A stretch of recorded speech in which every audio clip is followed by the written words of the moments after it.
goes. Yep. All right. So the city of Rocant is in the middle of a desert. Let me just pull up my notes. There we go. Yeah. You're in a majocracy in the middle of a desert that's been sitting there for a long-ass time. And in the middle of it is a single-structure town known as Rocant, which is, it used to be just a tower with some scions, and then over time, you know how it goes. When a place is the meeting ground between two places, trade's going to happen, and trade means people wanting taxes. The city of Rocant is a single structure growing out of the tower because it's so hot in the desert that it's not really feasible to go out on the streets too much. The exception, of course, being the slums directly outside the megastructure, which is one of the few places where there are there are sheets hanging, like whatever they can to make shadow all over the place between buildings, but it's still a slummy place. It doesn't smell as much because it's so dry that smells barely permeate into the air. The city itself is quite visible from far around because the tower itself is huge. And because I guess it doesn't really have much obstruct view. Yeah, it's a desert. There's not much stopping you from seeing stuff. You just stand on top of a dune, you can see it from miles away. I forgot that there is calculations you can do to see how far on the horizon you can see something. But you have gone to Rocant because Rocant is a place of wizards, where powerful wizards gather and much study is done in the Great Tower. But more importantly, where there's trade, there's money to be made. There's people that need someone to protect them. There's research that needs to be done. All kinds of business, really.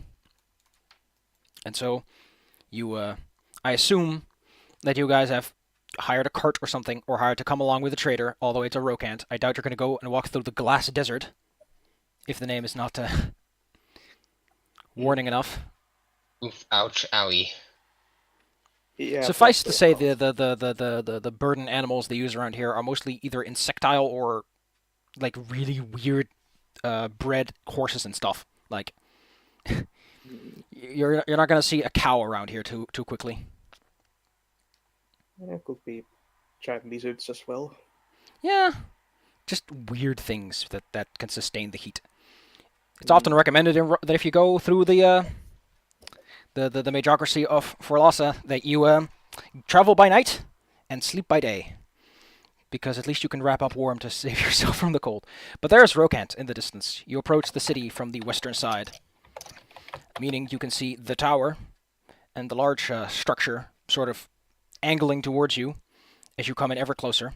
The slums mostly surround the south side, but stops and sort of wraps in to the building before it reaches the gates, because the north side of town, the megastructure and the Sun Chamber district specifically, are higher-end districts who do not appreciate if there were slums directly outside their house, even if they wouldn't be bothered by it, because the gates are the only way really in. The megastructure has very few windows, and the few that are there are basically glassed over, thickly. They got double glass, and they got, insulated glass around here. And as you approach the gates, the merchant guy who is driving the cart and is a big pulling lizard, which looks a bit like a Komodo dragon, but bigger, just kind of says, here we are. Good luck. Get off my cart. I got places to be, and I'd rather not you be there.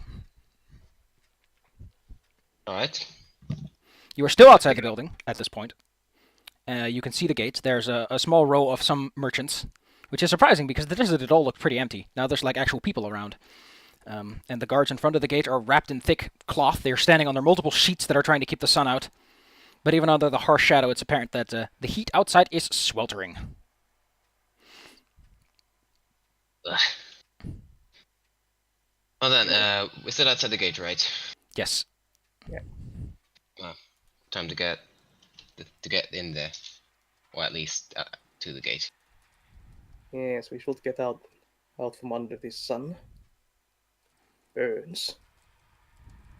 It burns! It does burn. Take 1d4 fire damage. I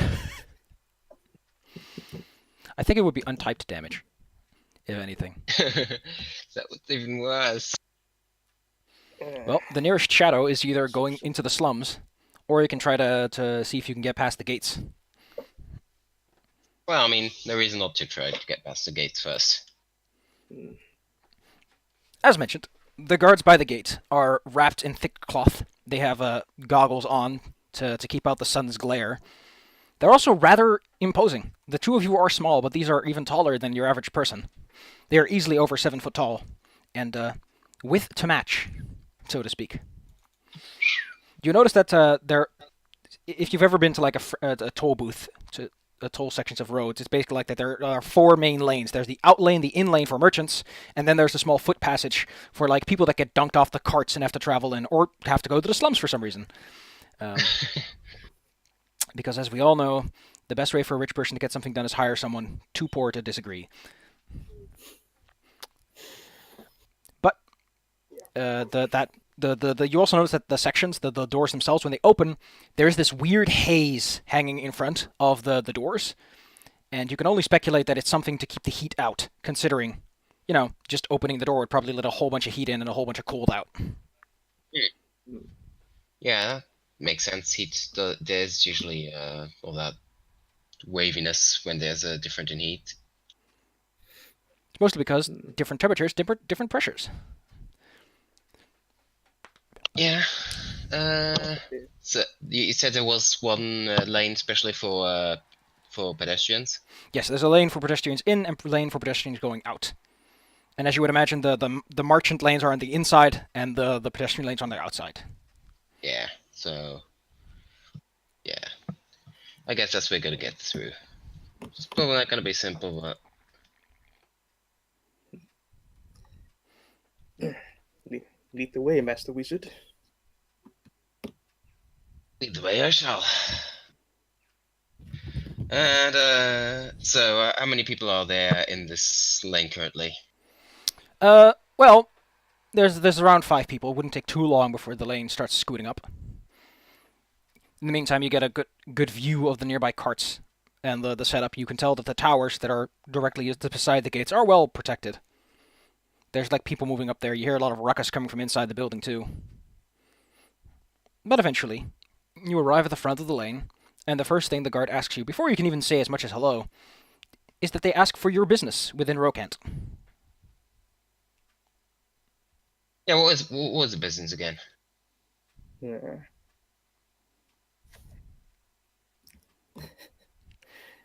What was our business here? Like, mine was almost certainly to go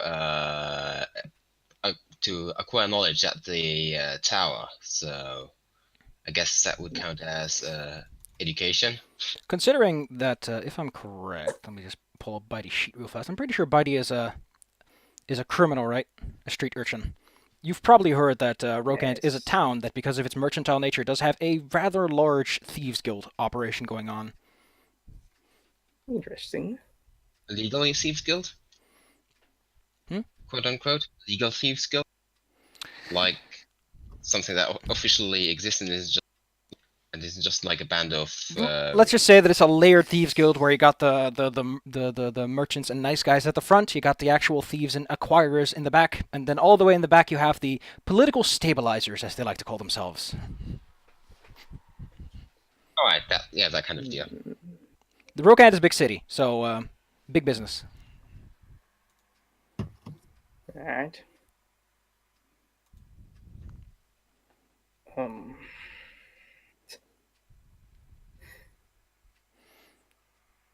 Well, so if you're looking for fame and fortune, yes, this is a good place to start anyway. Find information. Right then. Which way shall we go, Master? well, you need to answer to the guard first. Well, I've already said, so, Okay. In that case, since this guard's job is not to verify whatever, like you actually have business, it's just like the origin of your business. He charges 5 silver from each of you as the entry tax. Got to pay for the air conditioning. It's also to keep the poor people out. Because, they'd probably want to sneak in to get some cool, and, Wow. Hmm. To be fair, this gate does directly open up into the nicer district of town, so How attentive is this god?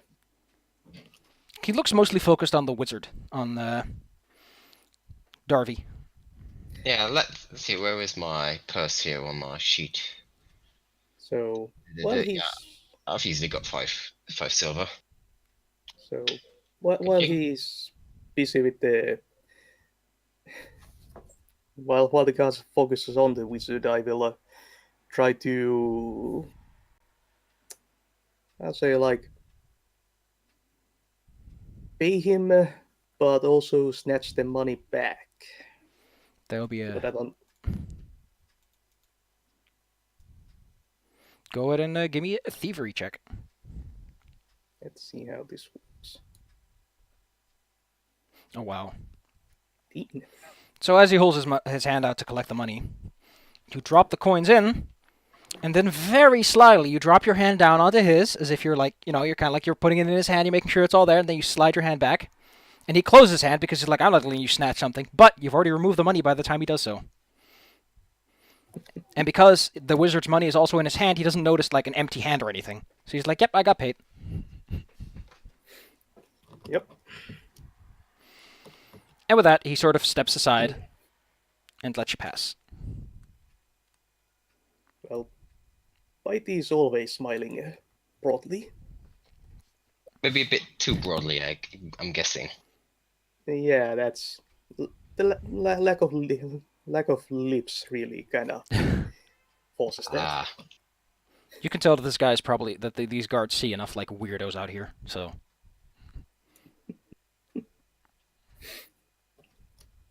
like they could probably just have like a mind flayer walk up to them and they're like, okay, what do you want? Hmm. it's a big place. But as you walk through the doors and through the weird wavy barrier, it's suddenly like very tolerably cool. Compared to outside, at least, it's like, whew. You almost feel chilly. Hmm. After all, temperature, as perceived, is merely a change in temperature. Exchange of heat. Almost like back home. It's not as dark as you think it would be. There are mostly like big hanging crystals that light up the place. The main streets are very well lit. The side streets, a little less so. But immediately as you walk in, the first thing you see is that a wizard that was walking in front of you, who stopped for a minute at a stall that's directly next to the entrance where people are, pawning off tourist trap items for those weird nobles that come by and try to be like, oh, I went to the city of Rocant. You notice that he's getting pushed off into an alleyway Huh. by like 4 men who don't look very savory.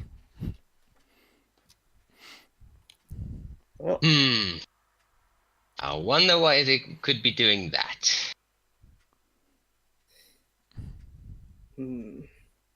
should we interfere? You are free not to. I honestly have no way to actually do so directly. None of my prepared spells are actually for combat right now. Ah, fantastic. Are there any guards nearby? Well, the guards outside probably aren't just allowed to go inside, but there are like guards on the inside. They are wearing like breastplates and all that stuff. They got a big skirt. They look more than ready to go at it. Look kind of like what you imagine a battle mage would look like.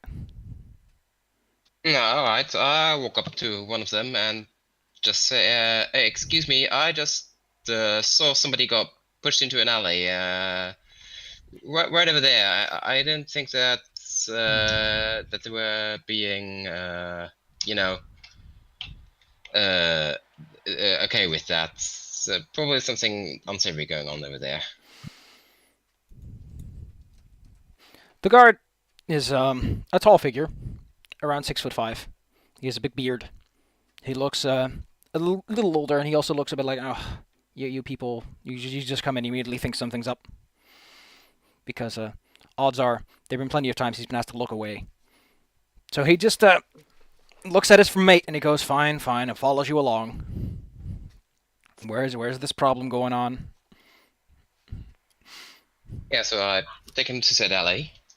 You walk down an alley. The lighting is significantly less. You also notice the stalls are a little like they're stalls on the first few feet, but then bloop, fades off. You see one of the figures at least turn around a corner just a little bit further down. Just one.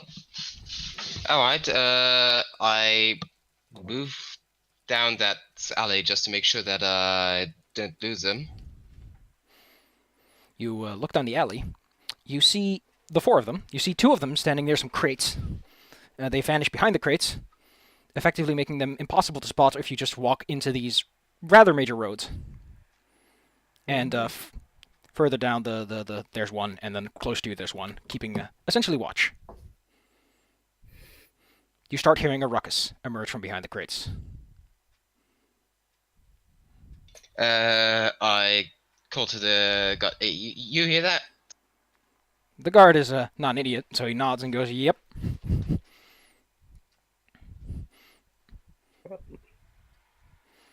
And he just holds up his hand and says, "Hey, what are you doing down there?" The man who's standing in the front goes, "Oh, it's nothing. Just taking care of friendly business." Mm-hmm. And the guard, you can tell that the guard is kind of split between just doing this. 'Cause you never know. Like, can I tell that this is obviously a kind of local guild operation, or Roll me your lore underworld. Underworld or 20? Oh, wow.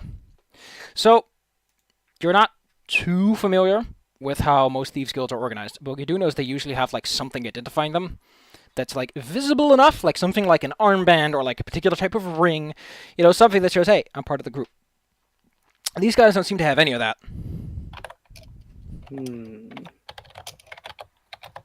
He thinks these might be independent operators. Or they could be new. You generally have to be like in to get something to identify yourself. Either newbies or independents. Hard to tell. You can tell that the guy in front is kind of like stepping back a bit. He's like nudging the guys behind the crates. So the guard with us is kind of reluctant to do anything. Yep. Meanwhile, I'm. Is there anything I can do to help? Like since the god seems a bit indecisive right now. Well, what do you think you can do? That's what I'm asking him. Well, the guard kind of nudges you and goes, I can't start a fight myself. Wink, wink, nudge, nudge. Do you wish me to engage, Master Darby? You can provoke him. Yeah. I have shit charisma. Okay. All right. I mean, I could probably try. Like, yeah. I mean, yeah. I'm gonna try and just be all fumbly about it. Yeah. Right. You there, guys? I'm pretty sure you're not actually being friendly. Like, there's unfriendly noise you're making there, and I think you should stop that. What's intimidation? Roll 11. Well. Meanwhile, Party kind of let me handle this, Master. Pull out your finest insight. Hello. What seems to be going on here? Bitey steps forward, teeth out. Ooh. Go ahead and give me a roll then. 19. Oh, wow. The key. Mighty is killing it. Bitey is killing it. Yes. The guard in front, the watch in front, it just kind of leans in and goes. They should be going already, and then Shelly gets shoved off to the side. And you hear like, we're not done yet back here. And for a brief moment, you hear the guy scream for help, and the guard goes, "There we go."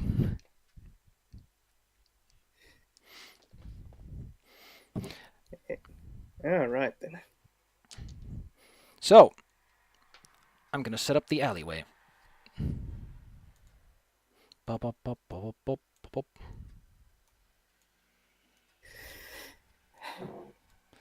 Mm.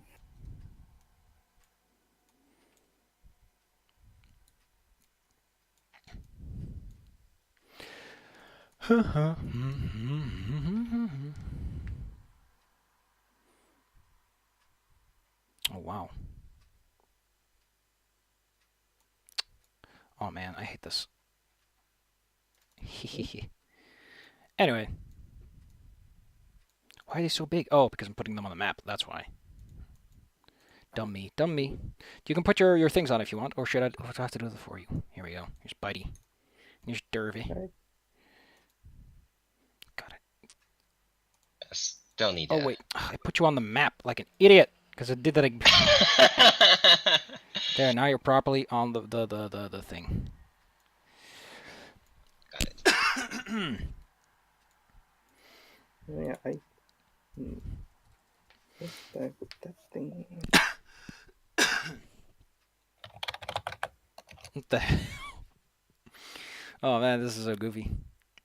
There we go. Yep, there we go. You are all standing. Give me your initiative rolls while I pull up the bestiary. Yeah, the turn clock. Weird, I still like. Because I have like a proper token for IT. Let me try and find it real quick.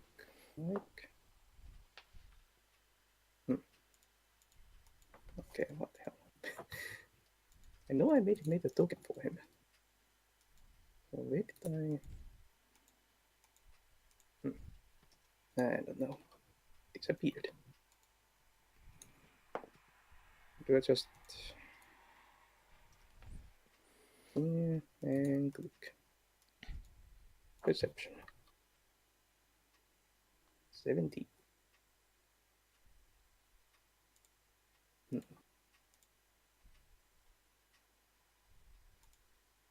Let's see. How does non-lethal damage with weapons work? Oh, Belmore didn't put it 17. in. There we go.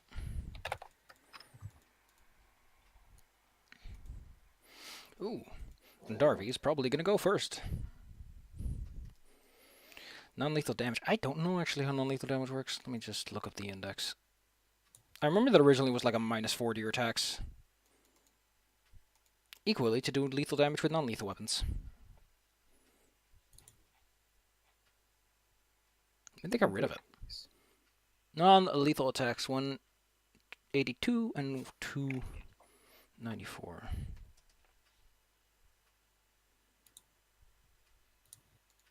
That's 284 you want.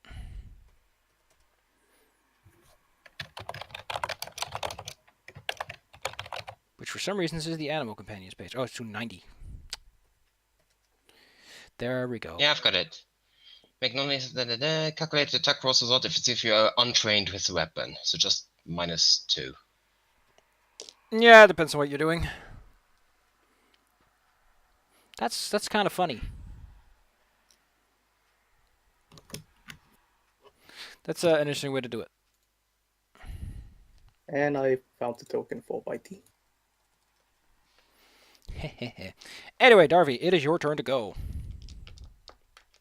Alright, so let's see what's the distance here. The distance. Let me just set it to Pathfinder compatible so that it calculates properly. Just about 40 feet. So I'm gonna close in by 20 feet. Actually, make that make that 20. So 1, 2, 3, 4. And I'm gonna bonk the guy in the back with my book. Ooh, cool! You can snap the corners now. You're gonna hit the guy in the back for what? With my book club, trying to go non-lethal because I'm not going to commit murder over something like that. All right, give me a roll. -2 to that. Let me check. So these guys are clearly the kind to believe in safety in numbers, because you managed to hit them real good. Wait, why are you standing there, if I may ask? Because you're not standing adjacent to anyone. Me or? Yeah, you're standing. No, Oh, you're doing the Yeah, book I'm- club attack, aren't you? The ranged Yeah. one. Okay. In that case, this guy. Let me just enter their HP value so I can. There we go. Bada bing, bada boom. The guy in front looks kind of hurt. He holds his head. It's like, wow. Which one is it? I think it's number 3. He looks seriously hurt. You still have an action left.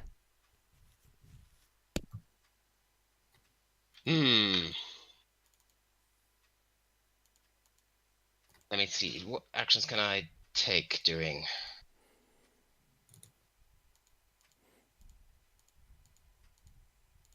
Assist, drop prone, interact, crawl. No.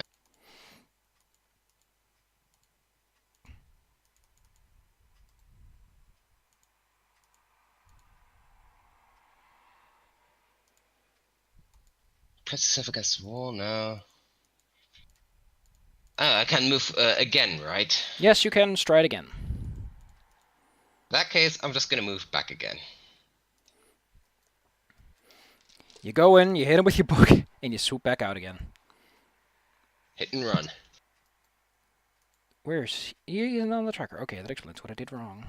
And there we go. You go out, you go back in with 18. It is now the guard's turn.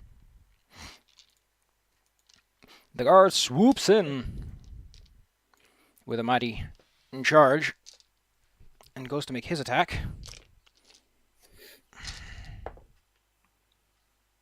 And he bonks him. Let's roll some damage. What is it again? A 1d10, I think. He pulls out a pretty big blade. Okay. You can tell that the guy in front almost falls over as he gets swung at, and then the guard attempts to grab him. Ah. Fails at that one. So it's Bitey's turn. Go ahead. Right.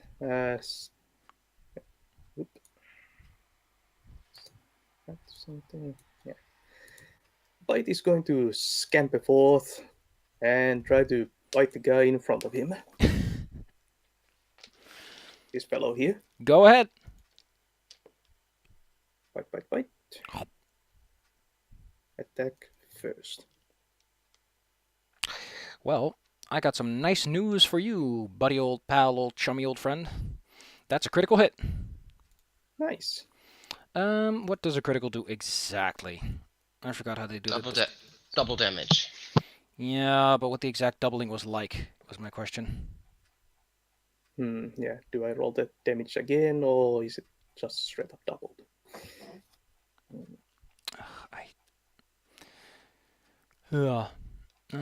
Damage, no. Rolling twice, no. Critical hits 178, 308. Well, either way, I'm also getting a sneak attack on this guy. I'll just look at the index for critical. Roll double the usual number of damage dice, add double your ability modifier, add double any circumstance and conditional bonuses, and don't double extra damage that only occurs on a critical hit, such as deadly weapon trait damage. Okay. Well then, for your bite, you may roll another 1d6 plus 4. Cheapers creepers, man. You just tear his ankle out. And there's my sneak attack. Is that also doubled? No. You do the shit of flat-footed creatures. They have to be flat-footed. Not that. Let me check. Wait, they are probably Surprise flat-footed because they haven't acted yet, right? Surprise attack. On the first round of combat, creatures that haven't acted are flat-footed to you. Well, in that case, this guy just drops over dead. Yeah, just You said you. I go for the throat. Sheepers creepers, man. Ah, I was going to make a joke that the infections from the bite was going to be worse than the injury itself, but evidently that's not going to be the case.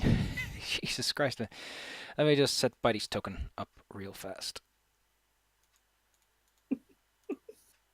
What a great time for Roll20 to crash. Oh, it doesn't crash. There we go.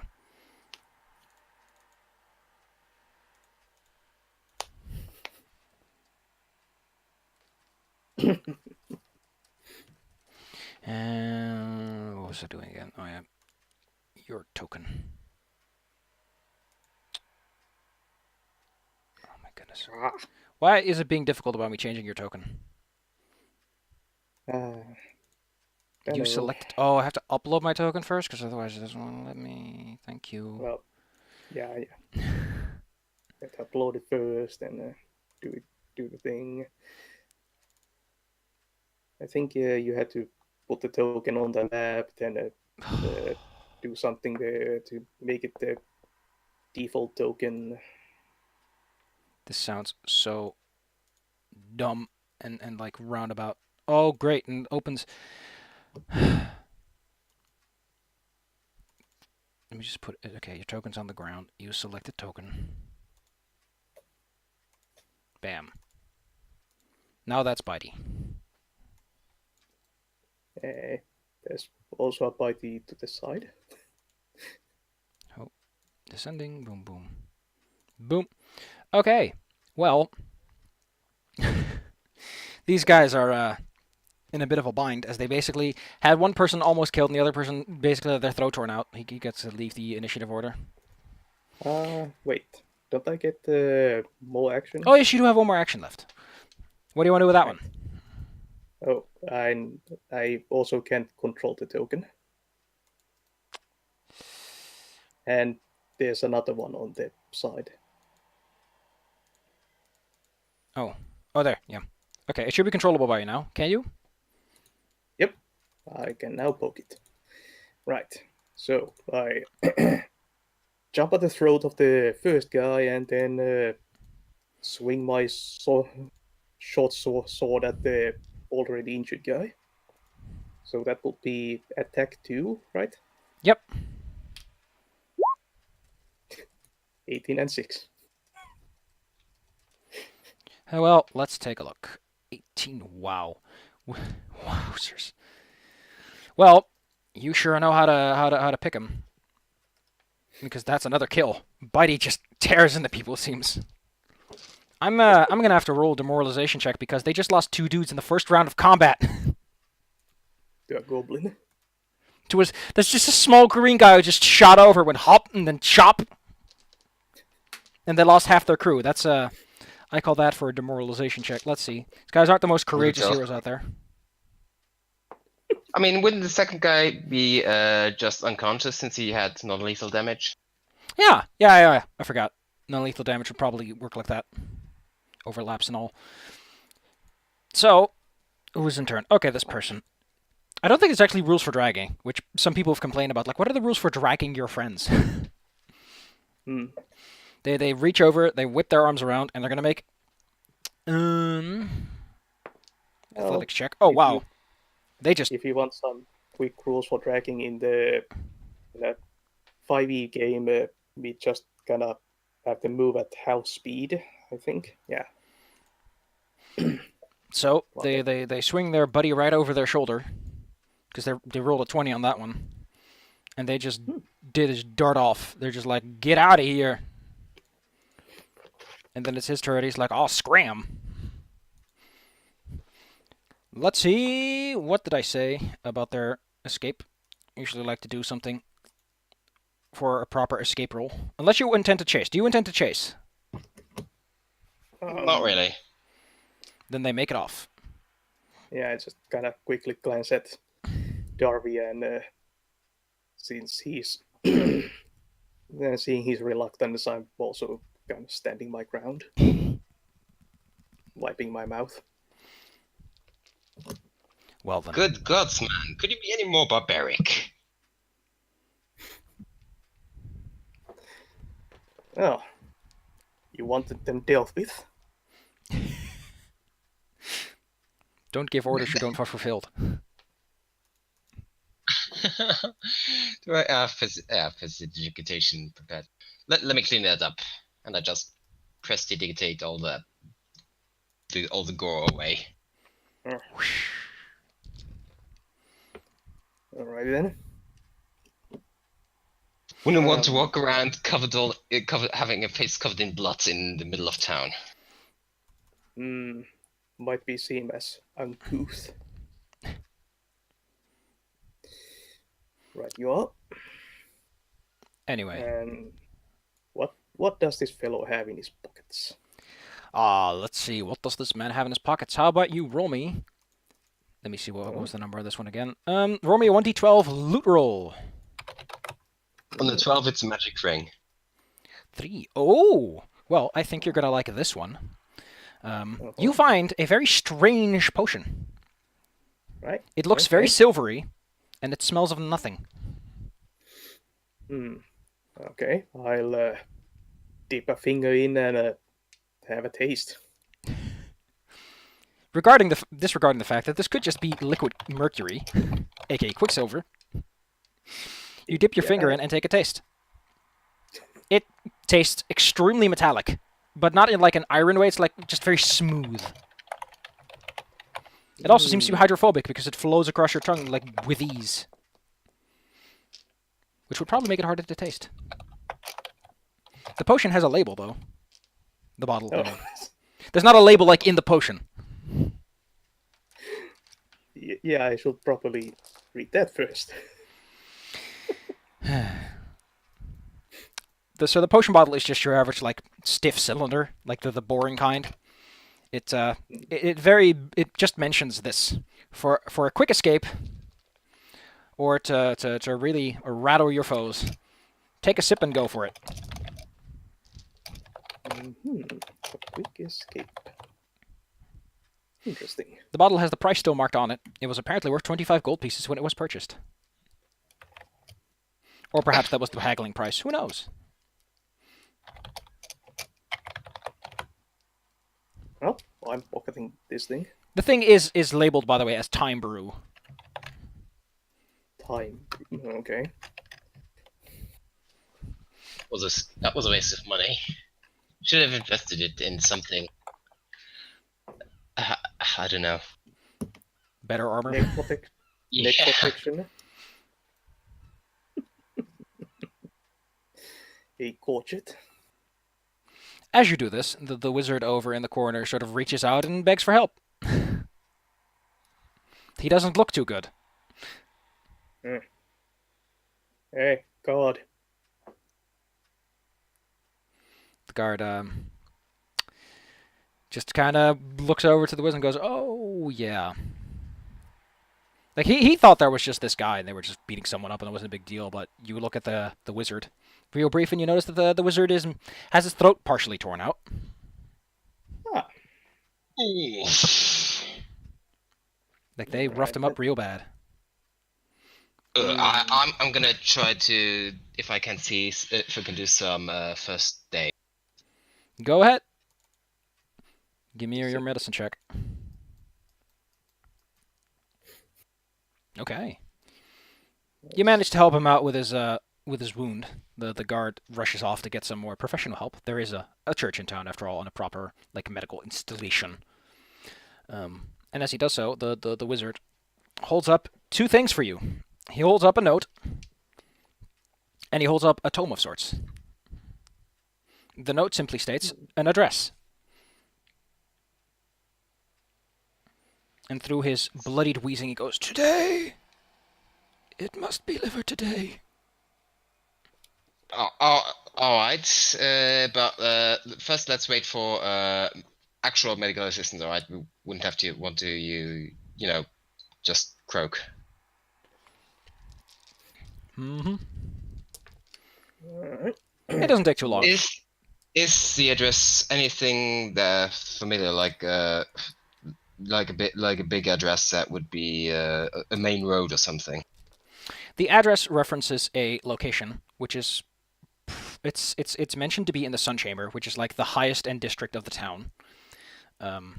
It also mentions a square, so it might be adjacent to a large marketplace. And it mentions a store that is both a pawn shop and a magic items store. Okay. And guessing the book is the thing that has to be delivered. Considering that's what he Alright. held out with a note, not a bad assumption. So yeah, I'm just gonna sit there and tend to him until some actual medic arrives. As mentioned, it wouldn't take long because the guard's outpost is just a walk away. So like a few minutes later, a proper medic rushes in, begins applying a variety of ointments and salves that help with the very distinct injury of having your throat slit open. And while that's happening, can I take a look at the book? You take a look at the book. The tome is made out of wooden plates and engraved in wax. It is titled The Arcane Explanation of Psionics. I have no idea what any of that means. I do, and honestly, I'm tempted to take a glance through it. It's just while The book is sealed with wax, by the way. So opening it would be something someone would notice. Yeah. Okay. So I'm just kind of just looking at the covers then. Just To be fair, it's a book. It's not like you're breaking an airtight seal on a can or something. Yeah, turning around in my hands. There's nothing on the backside. It's just a wooden book. Wooden book sealed with wax. It's a magical book. Well, undoubtedly. Why else would the wizard be carrying it? Ooh. Can I try to identify what kind of magic it is? Ooh. Go ahead and roll me your Arcana.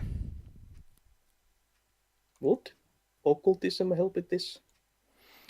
No, the book is distinctly arcane magics. Well, 24 is enough. The book is most likely enchanted with transmutative magics, which is unusual considering it's a book about an arcane explanation about psionics.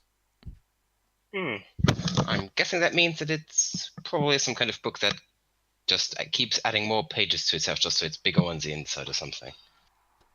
Possibly. Would you want me to open it? I might be able to do it. No, that's just gonna too much of a trouble. You don't want to mess with it. I might be able to seal it back up again if I do it carefully. It's a magic book that turns into stuff. I wouldn't risk it. All right. Well, I wouldn't want it to bite your face off. Well, what's left of It might get indigestion.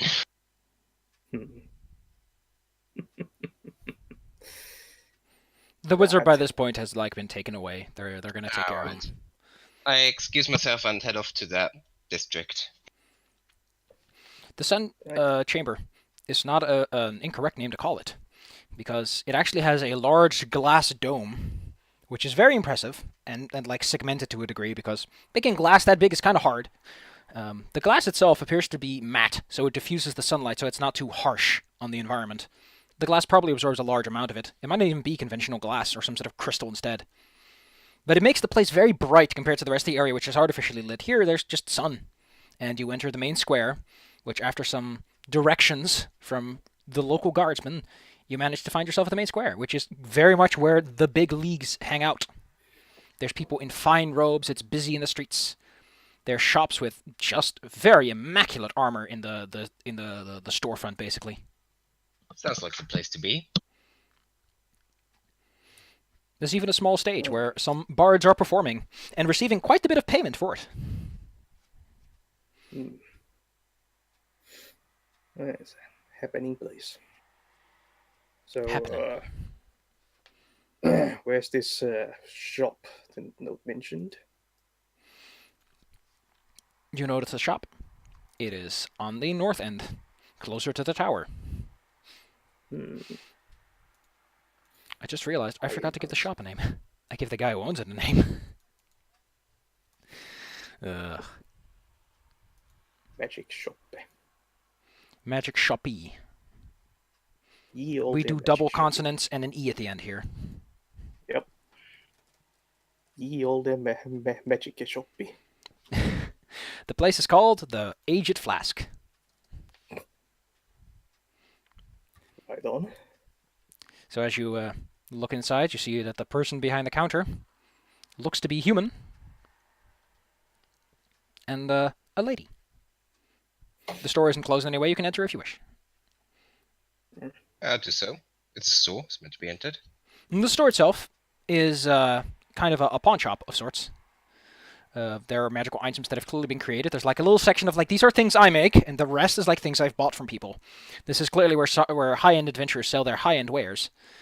There's even like a little sign that says, I only buy high-quality goods. Don't, like, if you got like a baby healing potion, toss it down the river somewhere. Even though there's not a river in the area. And the lady behind the counter waves at you. And says, if you need any help, I can help you. Yes. Yeah, I happened upon a poor lad who got assaulted in downtown, and he handed me this. I assume it's supposed to be delivered here. And I just show the book. And why would you think that it would have to be delivered here? I've also got a note here with his address. She nods, and she takes the book and she examines it in like a weird way, not like looking at the cover. She just kind of twists it and turns it as she's trying to peek between the pages. You haven't opened this, have you? No. Nah. Must admit I was kind of tempted, but you know. So what brings you to Rocant? Well, I heard of the Mage Guild, whatever it's called. The Mages Guild is called the Psionis Pilum, which basically means the psionic spear. It's weird. And as a bit of a scholar myself, I was keen to learn some more knowledge that they might be able to impart on me. It's a pretty big guild. Kind of difficult to get in at entry level. You have any previous experiences with the Mages Guilds? I happen to be a member myself, so... Yeah.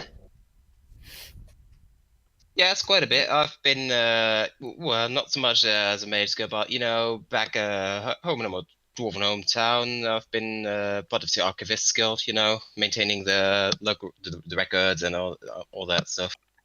Ooh. Well, they could always use an archivist. Boring duty, most people don't like that stuff. So that's a good way to get your ass in. Who's your friend? She kind of points at the goblin. She's been attentive enough to notice that he came with the dwarf. I'm Master Darby's humble servant. Mm-hmm.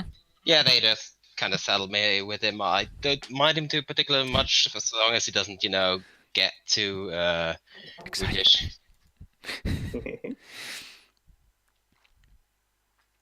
Well, if you're looking to get into the tower, make some friends, I might be able to help you. Like I said, part of the guild. Or at least I used to be. But first, I think it's only fair that you guys get a little bit of payment for your work of bringing the book over. Would you want to read it? I wouldn't. Yeah, as I said, I wouldn't mind a glance. She just puts the book in front of you. She doesn't even crack it open. I'll look around if there's anything edible around. There are apples which basically function like potions of all kinds, like enchanted apples. Why not? But it's pretty clear they're all like way beyond what you can afford. Well, Bitey's still sniffing at them. I slowly try to unseal the book, just careful not to damage it. You crack the wax, and as soon as you do, I want you to make me a will save.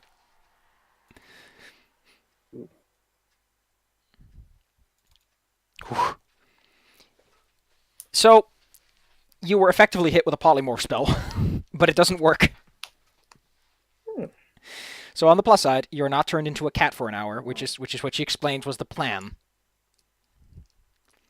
She kind of chuckles. You know, it's kind of funky that a wizard would deliver this book. Hey, you wouldn't happen to know what a fence is, right? One of those enclosures to keep animals out. No, I mean like a shop fence. Yeah, the Bitey would definitely know what it is, I'm guessing. Oh, yeah. Bitey raises his hand. Yeah, I know this one. Well, since you guys bit the bait, I don't know why they set up the bait for you, but or if that was even bait intended for you, but this book, it's a little test we put out for hopefuls. All right. What kind of hopefuls? Thievish hopefuls. You see, when I left the Mages Guild, I decided to join up with a guild that pays a little bit better and doesn't make me work in stuffy archives. A bit Alright. fishy. Also not my deal, but I can see why people wouldn't want that. So, about the Mages Guild, how about we focus on that for a minute? Getting in is going to be hard. Most people get referred to Rocant by someone else from outside of town. But if you do me a couple of solids on the more criminal side of things, I can write you up a letter of recommendation. How criminal are we talking here? It's legal enough that if you don't make a big ruckus, the guards won't come after you for it. Yeah. I just need Sounds someone to good. get me some things that are owed to me, and to talk to some people and make sure that they do what they're supposed to do. Alright, I think I'm okay with that. Sounds enough. Not everything we do on the underbelly of the city is supposed to be illegal, you know. Like they say, sometimes the fire has to stay small. By this point, you can actually tell that she's not a human. She has like distinct elvish features, but not like full elf. Like she's got a very youthful look, despite having sagely eyes. You got a place to stay in the city yet? Not yet. Yeah, we just kind of walked in. Yeah, we just literally arrived. Just arrived. How much money you got? Got a handful of gold. Handful of gold. Bit of silver. Got any immediate source of income? Bank account? Anything? Just walked into town. Then you're gonna have to find a place to scar. It's not the worst place if you know where to go. She kind of takes a piece of paper from she just tears a page out of her ledger and starts writing down a location. You go to the Frosty Goblet. It's built into the scar, 7th floor. Run by a very special kind of person. If you can get past the exterior, they got cheap prices. Alright, frosty goblets. Floor. What? Okay. What sort of person are we talking about here? Well, let's just say that some people are bloodsuckers, other people are bloodsuckers. Right. Tick people? No, it's a little less pleasant. Leech? Ah. It's a town full of wizards. What do you think's going to happen? Yeah. Poor old Mary can't even leave the scar. It's too dry up here. Oh, we'll get her fixed up someday. She reaches over the counter and just pats you on the head.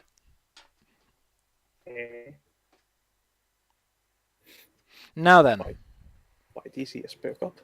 since you two don't have any money, and I have customers to attend to that do have money, Alright. since you're at the Frosty Goblet, I'll just send someone your way when I got the details ironed out, because someone's got to know about the fact of what you did.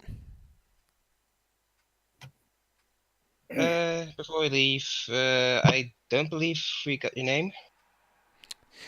My name. Let me pull that up. My name is Arashi. Arashi Nugan. Alright. Thank you very much. I'll be on my way then. Have a nice day. Try not to get involved in too many things. Might get turned into a cat. Uh,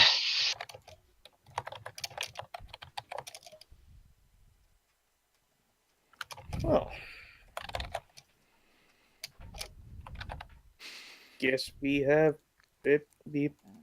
found employment. Swords, yeah. That's something. Alright, so she mentioned the scar. I'm guessing that would be Kind of another further down. district. It's a district directly to the south. It makes up the majority of the city's blueprint. And gives it its distinct shape.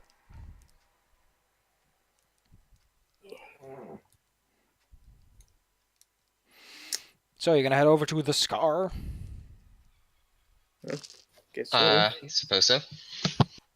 As you head down to the Scar and leave the sun chamber where the sun shines through, you head through the megastructure district. You notice that once you reach the Scar, it's a little bit more, it's not as bright and vibrant. There's a lot less lighting. There's a lot of dark corners, which shouldn't bother you in your dark vision too much. But eventually, you make your way to the Scar. And when you approach the Scar, first, like, buildings get really densely packed together, and then suddenly, whoosh, open space. And it goes up pretty high. Like, there's a few floors above the Scar where there's just air going all the way down. There's even, like, a special, like, hole in the ceiling with one of those weird frostings over it, one of those weird fields. Because the Scar, as you can imagine, produces a lot of heat and needs to ventilate properly, creating a very distinct feel to the area.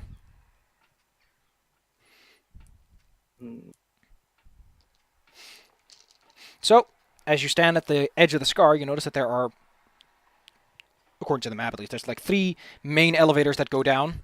You need to be on the 7th floor, according to the address you were given. You can also tell by the environment around you that it's a busy place, despite the verticality. It's like a lot of people moving around. Surprising, no one falls off. How many floors deep is the scar? The Scar, it's about 10 feet per floor, and I think it's about 15 floors, so the deepest point is 150 feet down. 15 floors, so halfway down. Alright. That's not awkward middle ground, to be honest. It's actually right above the lake. It's the bowl shape. Right. Lake in the desert. Well, it's an underground lake. You're like way underground by that point. The air gets real cool. Ah, my home habitat. You do feel that homely sense as a dwarf. Oh, You also notice that there's like a distinct difference between the populations of each floor. Like, top floor is like pretty decent. Deeper down, it becomes weird and mangled, depending on how much someone wants to live in cool air. And deepest down are actual mines, by the way. There's not much to be found, but there are mines down there. The elevator doesn't typically charge service. because it's just an elevator that goes up and down, up and down. There's a staircase right next to it, so the elevator is mostly meant for freight. On the 7th floor, you arrive. You notice the address gets really vague about where you're supposed to be, just saying, just walk down the road. But as you look, you notice that while there is like a main road on the cliff wall itself that just goes by, some of it carved and some of it wood platforming, sometimes it goes in and there's like alleys leading into the place, as if, people turned mines into buildings. It's a very dwarvish place, in a sense. But as you make your way there, walking down, seeing the big lake down below, suddenly, a commotion happens. You notice that there is a group of people blocking the road, and they're cheering. And there's one guy shouting, place your bets, place your bets. A street fight. Place your bets, please. We got red versus blue, place your bets, place your bets. Okay. Whitey will try to push himself somewhere where he can see anything. You look past, and you see 2 wizards, or 2 magic users, because they have wands. And they are wearing very distinct robes. One's got a red wand, the other got a blue wand. And they're sort of like swinging it at each other. Probably hyping up for the actual conflict, because not much seems to be going on right now. The crowd is roaring, though. Right, then I'll try asking around who these guys are. What's going on? Yeah, you knew it, right? So the Mages Guild, they got like a whole bunch of... They got like color groups. And some of those young hopefuls, they come out here and they start making fights, trying to show who's better. Kind of like the Harry Potter houses. Like sometimes people like to do like contests like this. And people are like, hey, let's bet on it. Alright then.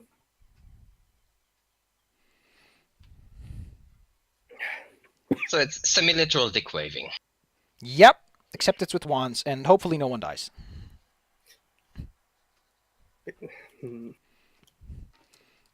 Yeah. You could try to worm your way past the crowd, if you wish to skip this.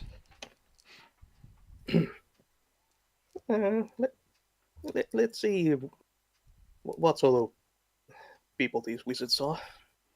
Yeah, I was thinking that. Just to get a feel for the local wizardry traditions.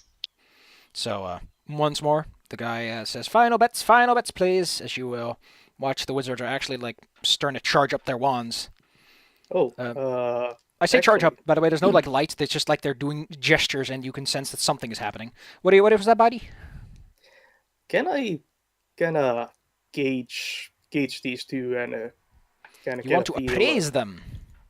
Yeah. Too bad appraise is no longer a skill. I guess Arcana in this case, maybe? Arcana. Okay. 2. You got a clear feeling, like, the red guy is younger, but he's got that, he's got a bit more stability to his gestures. Like, he's clearly knows what he's doing. Alright. I feel very confident. Do you want to make a bet? I'm not, nah. Betting is not really a dwarvish thing. So I don't feel like I'd be a betting man. Oh, okay. Can you give me a hint then? Yeah, I'd probably be muttering under my breath, like, exactly that sort of detail that you just said. Red being the slightly more proficient-looking fellow.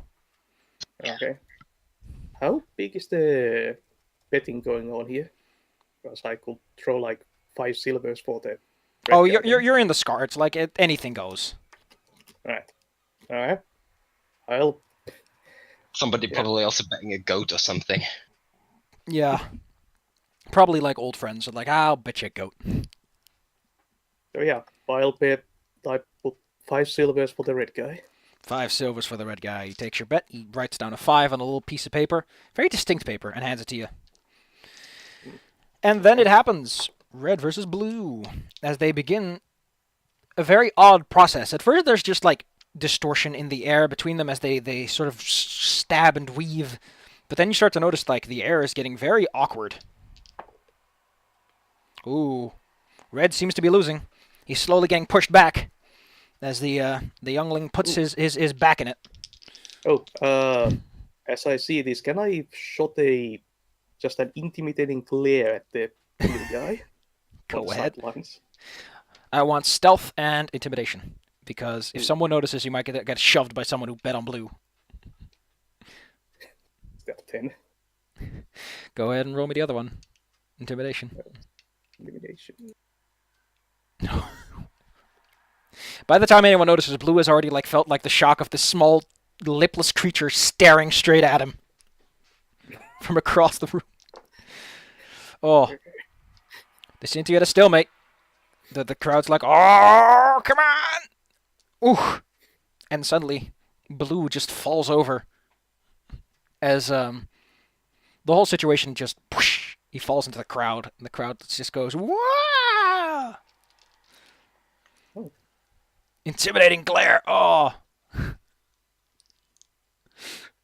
Ooh, loses the auditory trait and gains the visual trait, so you can just stare people down. Yep.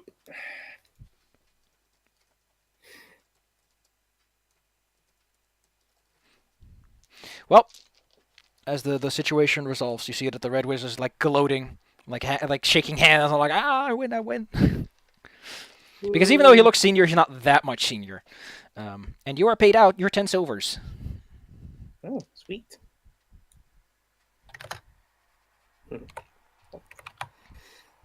Yeah, it goes, I like it. Come again.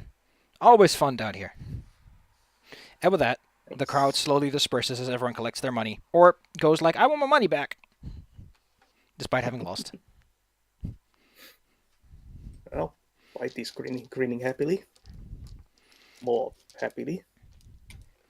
As the echoes of the crowd die down in the scar, and the cool air waves across your face, you reach the Frosty Goblet. The Frosty Goblet is open in the sense that it's just a hole in the wall. There's not a lot done to make a wall between the inside and the outside. You do notice a weird curtain hanging from the wall that could probably be pulled over the whole thing, though you're not quite sure how that's supposed to keep the place safe in any situation. There's a couple of chairs. There's capacity for 20 people. There's no floors, but there is a hall in the back and a small kitchen you can see from here, so it's pretty open. It's pretty nice. You don't see anyone running it, but there are a couple of patrons. Right.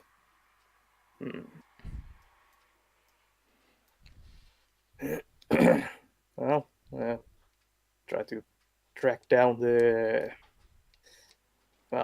whoever Strange handles. The strange person. Ah, yes. Who looks weird? And Well, in charge. You do see a halfling who is working the kitchen, who looks up when you get close. Okay. You in charge here? He shakes his head. Would that be Mary? Okay, and where will she be? I don't know. I think she went off to the bedding. So, is she the one who handles lodgings? I can handle lodgings. He walks over to the counter and takes out a book. We have a common room, and we have 5 available rooms. How long are we staying here? You don't have to specify how long you're staying. Yeah, just gonna pay Dave per day, I guess. You can pay per day if you want. So, how much for a room? I have to look at downtime costs so I don't suddenly overcharge you. I just love how... I mean, the index is nice, but the index really needs to be a little more specific about the hell I'm looking at. Oh my goodness, this is just so bad. Keep having to go back to the index, and I have to pick a new page, and I have to go to that page. 317, maybe? No. Oh, this is just terrible. Now it's counter tables? Why is this like this? Why does retraining instantly go over into something else? Well, it's a cheap place. what matters most. Services. Each 180, Wait, it's services? It's not... I think. Yeah, lodging. I should have looked up lodging, yes. So, services, lodging. 1 day, bed for 1 SP. Private room for 2 is 8 SP.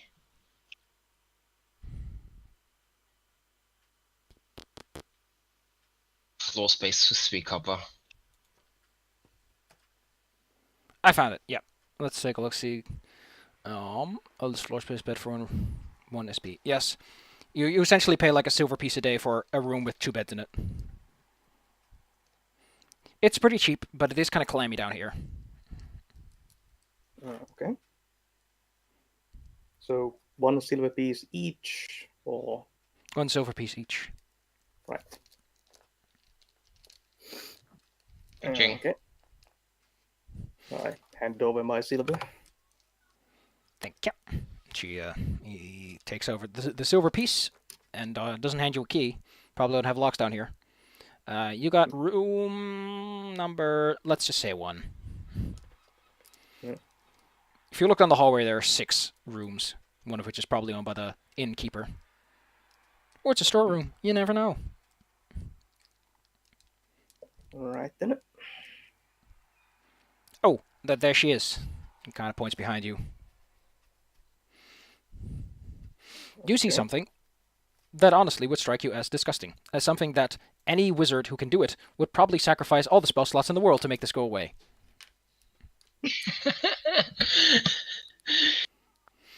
Because just imagine like a leech's head with all the teeth, and that's like hanging on the front of their head. The rest is like all black and slimy, and the clothes they wear are clearly not made out of cloth because they would probably get damp too quickly. You have no idea how this thing is speaking, but it is able to. And it just holds out a slimy hand. The hand is very thick, the palm is very thick, and the fingers are kind of stubby. Welcome to the Frosted Goblet. Howdy. Well, Russia wasn't exaggerating. Well, you look interesting. That's what everyone says. And the halfling sticks up his hand and just says, they're here for a room. And the American goes, oh, you're here for a room. You staying around for a while? What brings you to town?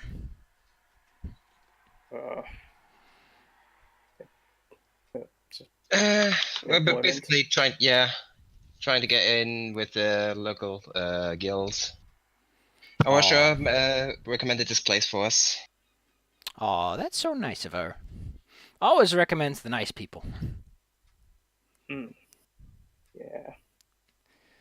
Can I get you anything? We got some warm stew up.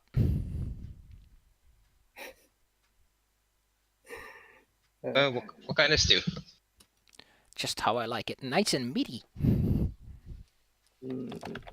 Nondescript meat. Meat. Delicious. It's nondescript. Mystery meat. The best meat. You can't guess, so you can never know if you're right or wrong.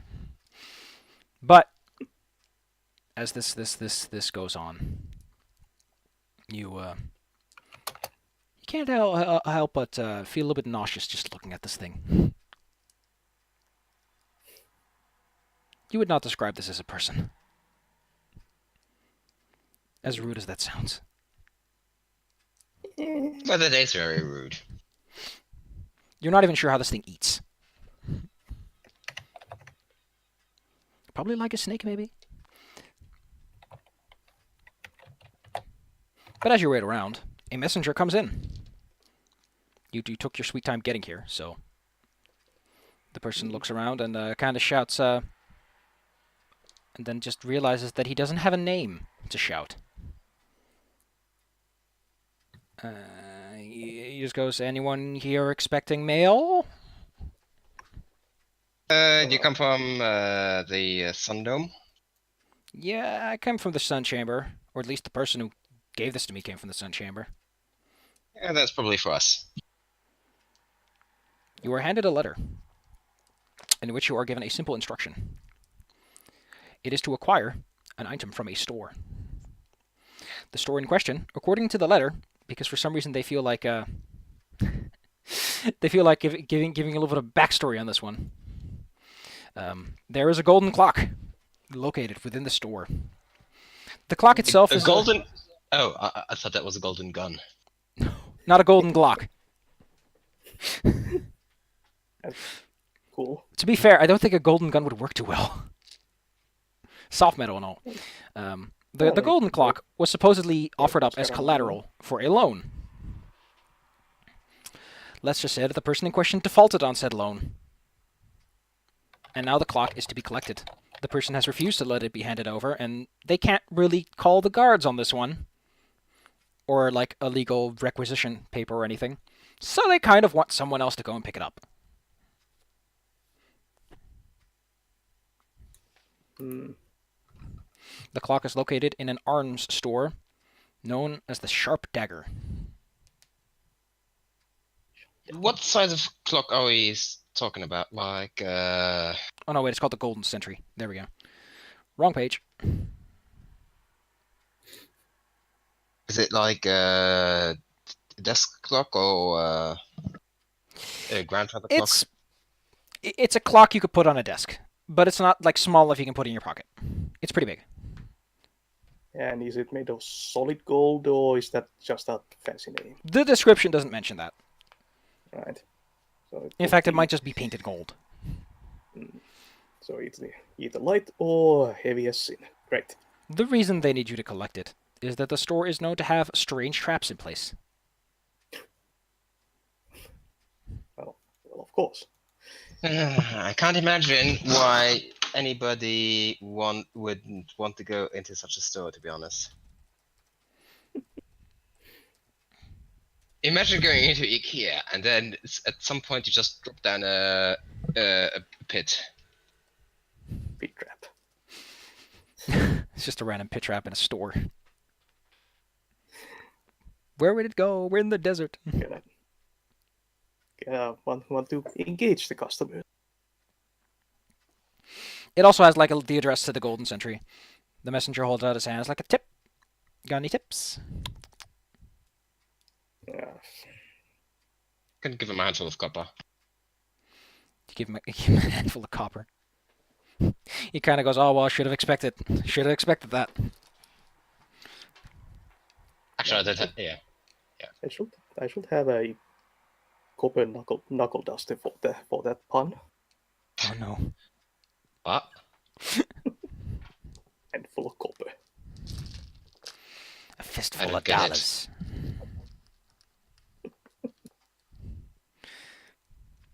I get it.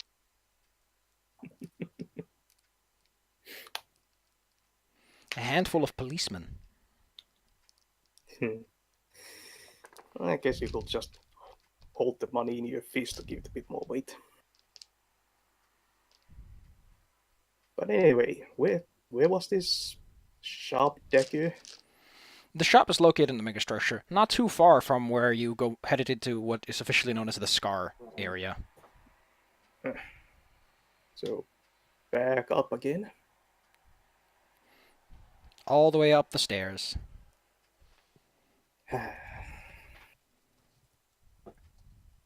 Right then.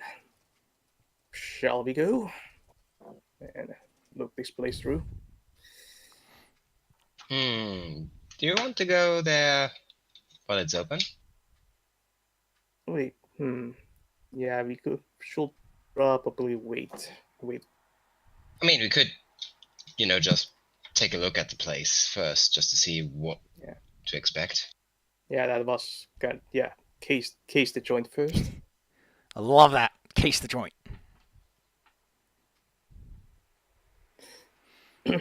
So yeah, just go up there, loiter around, see what kind of shop it is. You head over to the Golden Century. You manage to find your way there quite well. Didn't get lost. The day is getting on, though, with all this walking around. The Golden Century does not live up to its name. While there is a nice clock, indeed, located in the back of the store on the counter, You can't help but notice that the store itself isn't like the finest store in the world. It is selling primarily wood cutting tools. Like it's just filled with tools.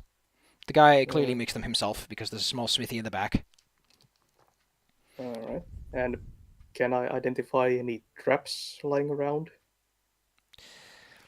Nothing immediately catches your attention, but you can't help but notice there's a lot of scratching on the stone floor.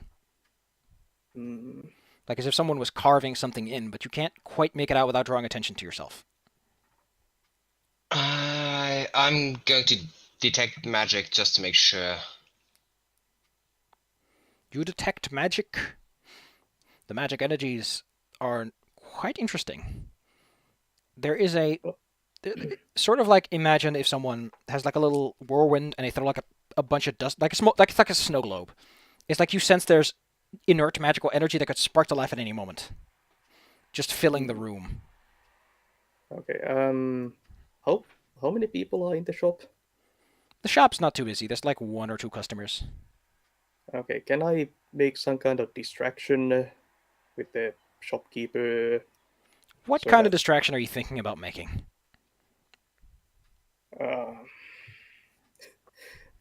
Probably shouldn't really. I make it seem like I'm extremely suspicious and look like I'm stealing something, but not really. You're kind of like reaching for things, waiting for him to look, and you just pull your hand back, that kind of stuff. Yeah, the idea is to give Darby time to take a closer look at the thing on the floor. Okay. Well, since you're a goblin and the guy in charge is human, and he's probably racist because he's like looking at you as you do this. Although he has a good reason, since you are actually looking like you're trying to steal stuff. He just like shout at you and go, "Hey!" Giving Darby sufficient time to examine the floor closer. Darby, Plus whatever stone cunning I get, I guess. give me Arcana and add your stone cunning to it. If you have stone cunning as a racial thing. 12.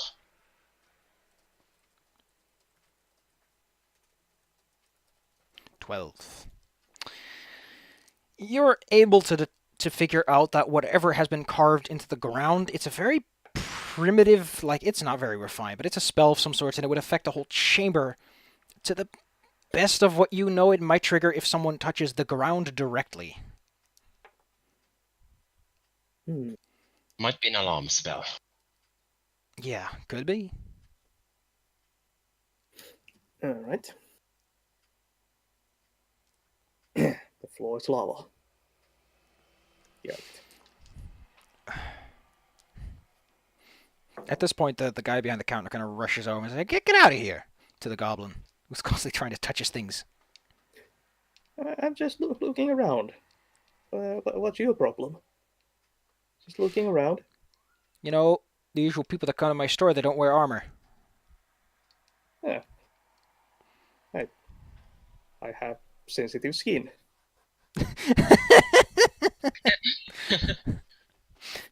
I get itchy without my armor. He's just roll me deception. 16. He just kind of goes fine, but stop grabbing things. Well, how else I'm supposed to ascertain their quality? Appraise them. There. If you want to touch things, you're gonna have to put your bags away, so I know you're not gonna put them in the bags. Well, fine. I see that I'm not wanted here. And The old classic, I'm not wanted. I walk away in a huff. Literally, no one says that unless they're like doing something criminal. It's like a freaking code word. But yes, you leave the store, and the guy just kind of leers after you, and then quickly looks back at his clock, making sure that no one took it while he was looking at you. Probably would have got everyone in the store rounded up if that was the case. Should have had a third guy around. The answer is more people. Just so many people in the store, you can't even see the clock's gone. But then it's a fire and safety hazard. Hmm. You've cased the joint. The central interior, by the way, in case you want a full description, is there's a central table leading off to the door. The door's off to the side. There is a glass looking case. There's like counters all over. It's like there's a central island and there's cases all over. And the counter itself, on which the clock sits. It's a nice clock. From the short glance you've given it, it's probably at least gold leaf plated. Hmm. How far away from the door is the table? 15, 20 feet. What's the bulk you're guessing? I'm guessing. The clock, while not the bulkiest thing in the world, is one bulk because it is kind of clumsy to carry around. Why, it's no mage handling it. Also, it's made out of metal, so it's also pretty heavy. It's no mage handling. Alright. I have a problem with the fact that Mage Hand is distributed by bulk instead of by weight. Hmm. It's kind of weird. Well, it's I mean, bulk is supposed to be an abstraction of weight anyway. Yeah. yeah. Mm, yeah, since everything is handled by bulk. Yeah. So, what's your next step? Or are you just going to loaf around until you've got the time to strike? I'm just going to look around a bit and then leave behind, behind Blighty. You know, just so it doesn't seem obvious that we're together. Okay. Mm. You both head your own Yeah. direction and meet up later. Just gonna wait in an alley or something. The magic crystals don't seem to have faltered in brightness, so the fact that it's night is really only something you can tell by either looking at a clock or looking at one of the few skylights and ventilation holes in the ceiling. But even then, it's kind of guesswork. The main clue is the fact that the shopkeeper himself has closed down shop, put up a little sign that says, "We're closed," and pop the lock. Are there like any windows in this place? The building itself is 3 stories tall. The first floor is the big glass display case, the big glass like display window. The second floor has 2 windows. The third floor has 1 big window. Okay. Okay. There's no glass in the higher windows. Like there's just curtains. Right. I'll try and scramble up the wall to one of the windows. That's an athletics check, I think. Is it athletics or acrobatics? I never get this one right. I think it's athletics though. I think it should be climbing. Jumping is athletics. Climbing is Athletics. athletics. Yeah, it's really just pure pulling yourself up. Mm. So let's Go see. ahead and climb, bitey boy. 16. 16. You managed to scramble your way up the wall. It's pretty coarse stone, so you managed to get up. Then at the last bit, you have to jump. You have to quickly push yourself off the wall and grab onto the windowsill because you almost lost your traction. Ooh. You're now hanging from the windowsill, and you are super suspicious. Okay. I quickly pull myself in and look for a shelf, counter, anything but the floor that I can get on. You are, luckily, not in someone's bedroom, but are inside some sort of closet. A larder, perhaps. You notice that there are shelves all over the place, but they aren't designed to be walked on, as one would imagine. Hmm. Right. What? How are you?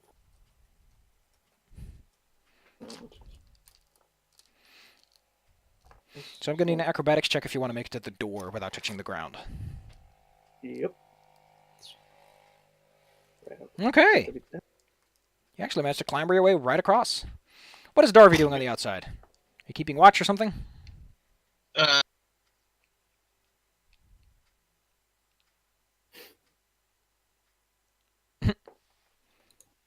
Nothing? Yeah, just yeah. I mean, what could I do? I can keep watch, but then I'd have the L to actually warn him. You're on your own, Bitey. You are now at the door, Bitey. Okay. I'm somewhere in the building. Like, if you had the day to prepare, I could cast some spells that would be a lot more useful, like summon monster or message. Stuff that would be actually useful in this case. No, Ghost sound. I'll allow you to make that because I think the way the rules work now is that you don't have to rest to take to do preparations. You just need an hour. Huh. Cool. I think you can only do it once per long rest though, so whatever. So yes.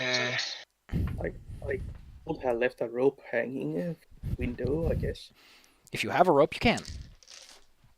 Ow. Certainly do. I also have a grappling hook. You can just tie it around something. You don't have to like, put a hook in place.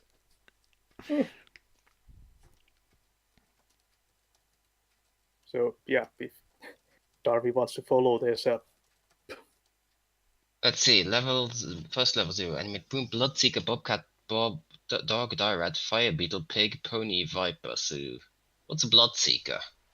Bloodseeker. Let me look that up in the rulebook. In the bestiary, I mean. To look up the description and see what they're referring to. The Bloodseeker. Seeker of blood.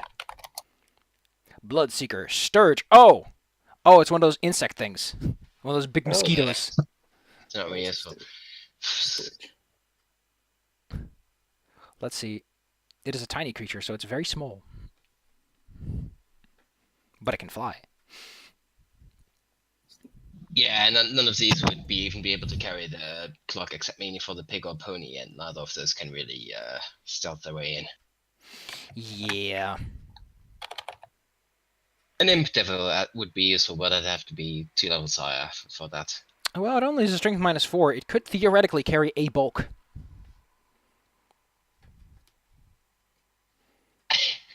Yeah, let's try that. Just summon that beetle and have it follow the bloodseeker. Have it follow Bitey around so it can fly into the shop and then carry the clock to the entrance he made.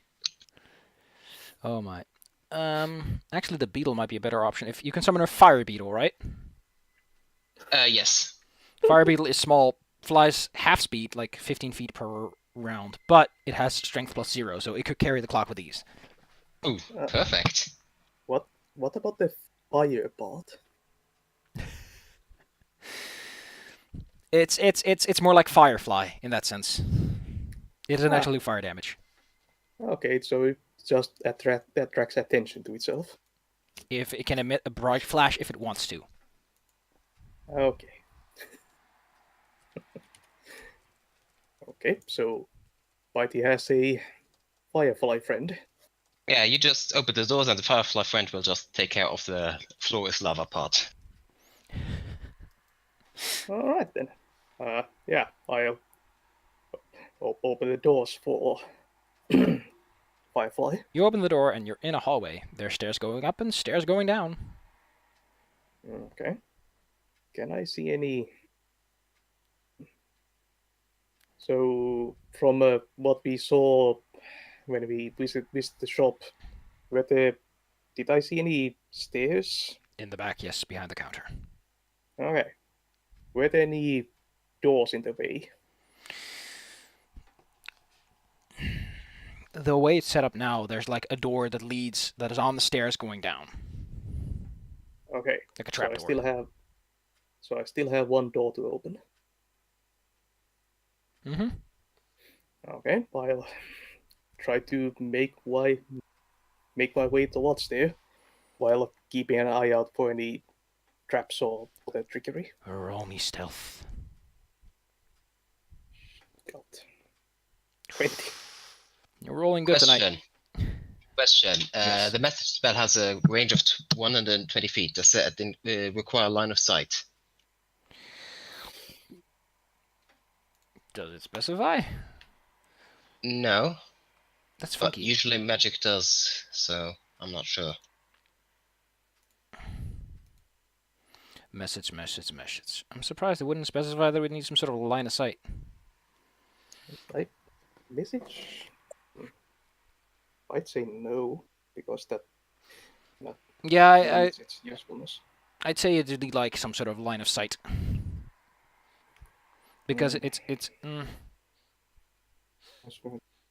say I'd have to know where you're casting. So someone could be like behind a glass wall and you could still talk to them easily, but you need to be able to see them to know where to direct your spell towards. You usually need an unblocked path to the target of a spell, the origin point of the area, or the place where you create something with a spell.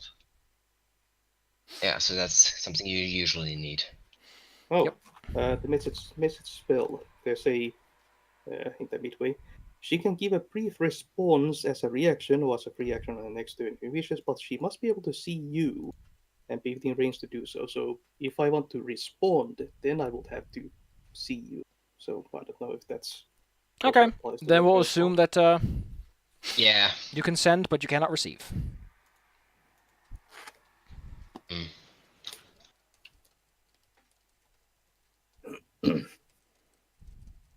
So you can give me a warning, but I can't respond back unless I actually see you. I suppose. Okay.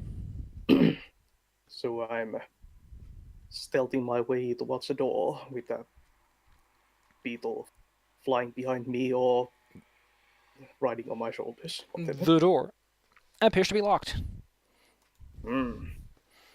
Right then. It's not the most complex lock, which would probably be at the front of the store, if anything. Makes sense. Guess. So, pull out my thieves' tools and set to work. Thievery roll. 15. Not much happens. Try again. Alright. That's alright. 7. You break one of your lockpicks. Oh crap. How many lockpicks are there in thieves' tools set? Let's take a look see at equipment. Equipment. Come to the rescue and tell us what you do. Do you have a crowbar? I do. The be loud though. Yeah, but it would make for a good plan B. Let's take a look see. Thieves' tools. Well, replacements are only 6 silver pieces each. I assume that in Thieves' Tools there's like 3 sets or something. A couple extra spares.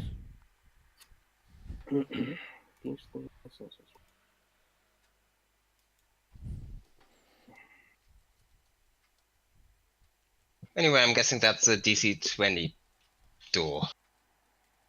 Okay, so I broke one set of lockpicks. Go again. 19. Almost. You can feel the lock budge. You think you got a grip on it. You get a +2 on the next run. Okay. 10. That avoids breaking your thing. This is stop and lock. To be fair, this is like the first time you probably tried to pick a lock for realsies. Yeah, as well. If anything. There we go. 22. Click! You jiggle the thing a bit, but it finally pops off. Right then. Go ahead, beetle friend. Do your thing. Go ahead. Your beetle flies Does it? down. Or at least it will. So, the beetle flies over to the clock, which is still on the counter. It touches down upon it, wraps its little things about it, and I'm going to make a little roll to see how good it manages to get a grip, because it is a beetle. What is it again? I think it was GR to roll GM. Gotta get a grip! Get a grip. He actually managed to grab on quite well, and hovers up with the clock, although it's moving kind of slowly. Slowly making its way back out through the way it came in. Going right past Bitey. Okay. I'm backtracing my steps. You walk your way back out again. You drop down with your rope. and pull it down because you know one of those fancy trick ropes. Mm-hmm. Hope use.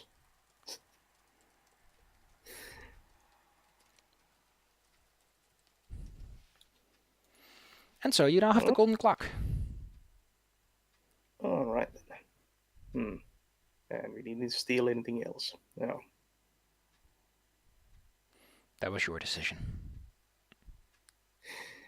High five. Yeah. You've made some money. I Presumably. examined the clock just to make sure that there's nothing tricky going on with it. So, as you hold on to the clock, you notice that the minute when your monster held onto it, it was. Let me just make sure I get this part right. When your monster was holding onto it, it was ticking very slowly. But now that you hold onto it, it ticks a little faster.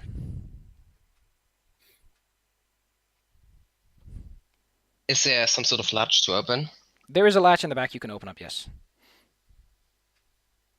You do that. Okay. I'll take the clock.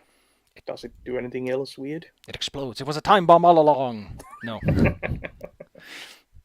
I don't know why I would disguise a time bomb as a clock. It'd be very, very smart, actually, because no one would think about it. But no, yeah, the latch, yes, you can open it, and you can look inside and see gears. Yes. Yeah. It's very Does it- rough metalwork. Yeah. Almost looks like Goblin made.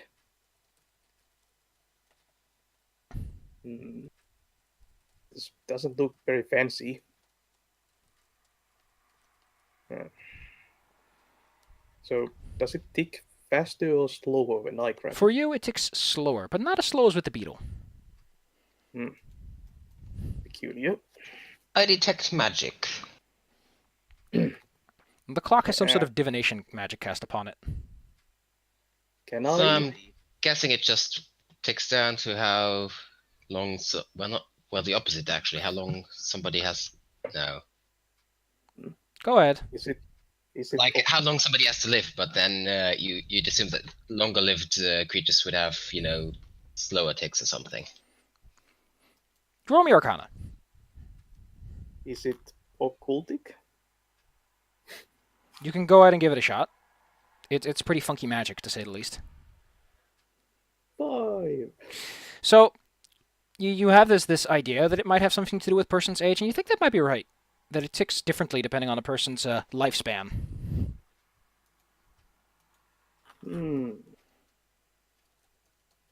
This be weird magic.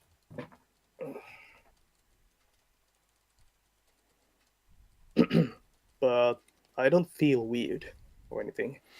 Now, although it does feel kind of funny, the clock ticks differently. Got a very heavy tick, tick to it. Slightly unnerving.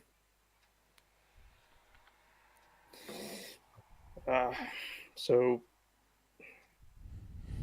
I'm looking into the inner works of this thing, and I can't really make any heads or tails of it. You're probably not a clockwork, a person who knows how clockwork works. Probably not. No. Know how the underworld works, kinda.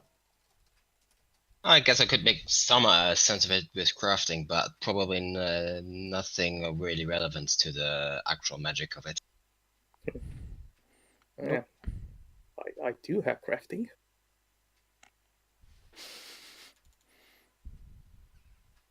What's your crafting? His crafting is higher, though. Oh. Thieves get a lot of skills.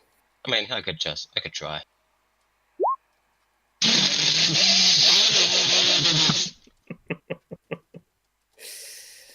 It had to happen eventually.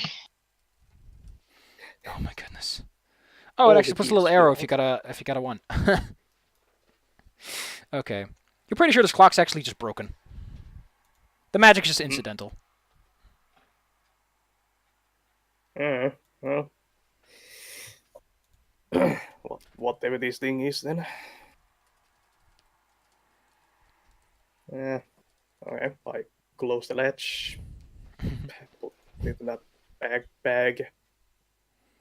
If you put it in your bag, it starts ticking like normal. Funny. Alright, so shall we head over to the... Get some rest and head over to the shop. Yeah. Alright, so Okay. let's... You take your night rest. You wake up in the morning. You try not to look Mary in the eye as you eat your breakfast. Because she doesn't have any. I don't think you know of, at least. Oh, can I see... Can I see her eating at any point? No, by the time you're up, she's already eaten, it seems. Kinda has some morbid curiosity going. You are expected to do a down payment on your next stay, though. If you want to Yeah. keep the room, at least. Well, The room, by the way, absolutely. is very sparse. It's just like a bed and a small night dresser thing you can put your things on. No, like chests or anything, or locked doors. Completely sufficient. Yeah, it's pretty nice. So, yeah, another silver.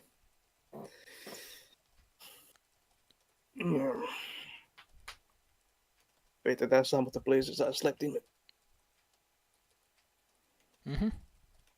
So you head back over to her with the clock in tow. I assume it's still in your bag and not just carrying it over your head like idiots. Yeah, it's safely in my backpack. Safely in your backpack.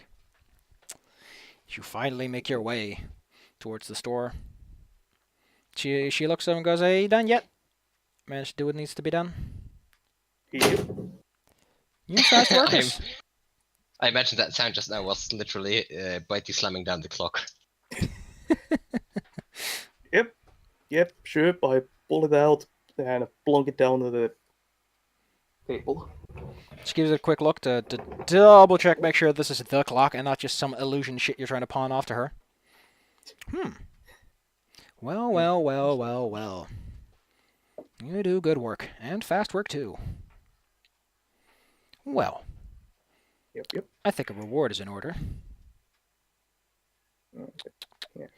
Yes. Now, I can get you something Eyebrow special, raised. or I can just get you some money. I could use money. Let's hear the offer. 10 gold pieces of Right. money. Ooh. And the special? She looks behind herself on the counters for a bit and pulls out a silver dagger.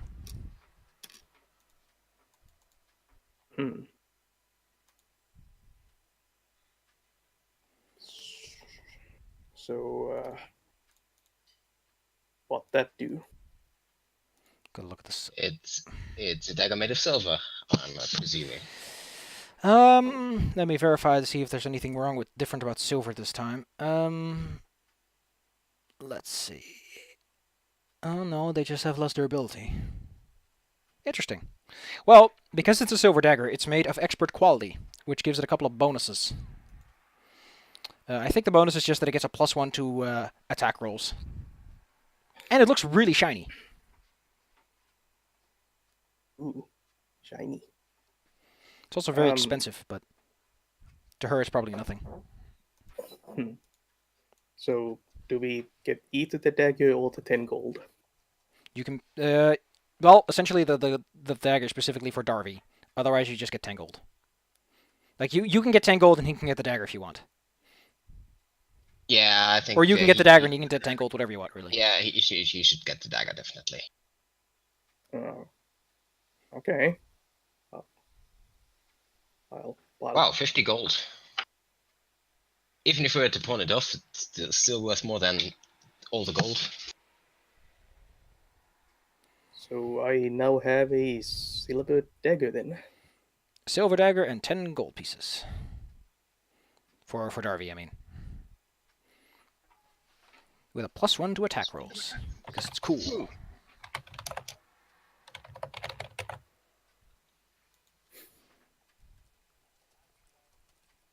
Silver dagger.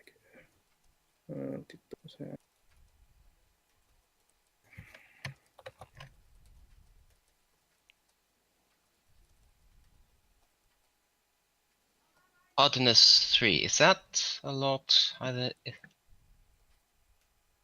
Hmm? It just says here a silver dagger has hardness 3, and I'm just thinking, comparing what hardness a regular dagger would have. Good question. Where do they keep... I think materials actually under treasure. Let's take a look. See, materials. They probably have steel under here too for brevity. No, they do not. So then I have to look elsewhere for materials. Let's see. Thin iron is 5. Thin iron or steel is 5. So yeah, it's like a couple points below. Especially for expert, which I think actually goes up. Let's take a look. Item quality. A expert weapon has +1 hardness and +2 structure, so I think it's like half. Let's see. +3 hardness, so that would be...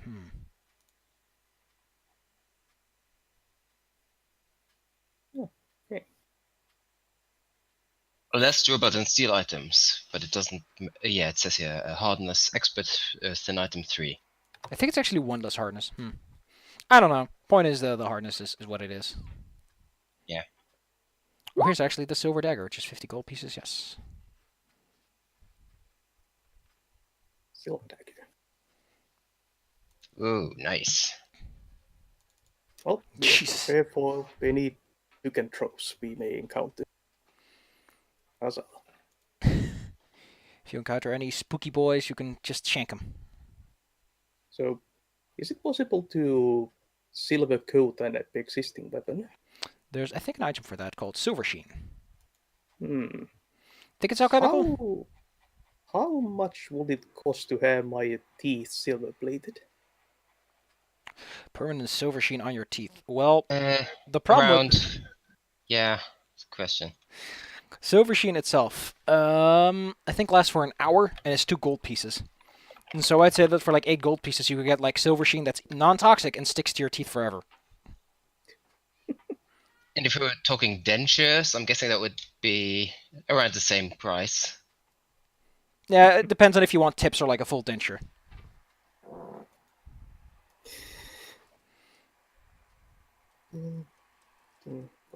Let's melt down the silver of your dagger, and then let me do a crafting check just to make it into teeth for you.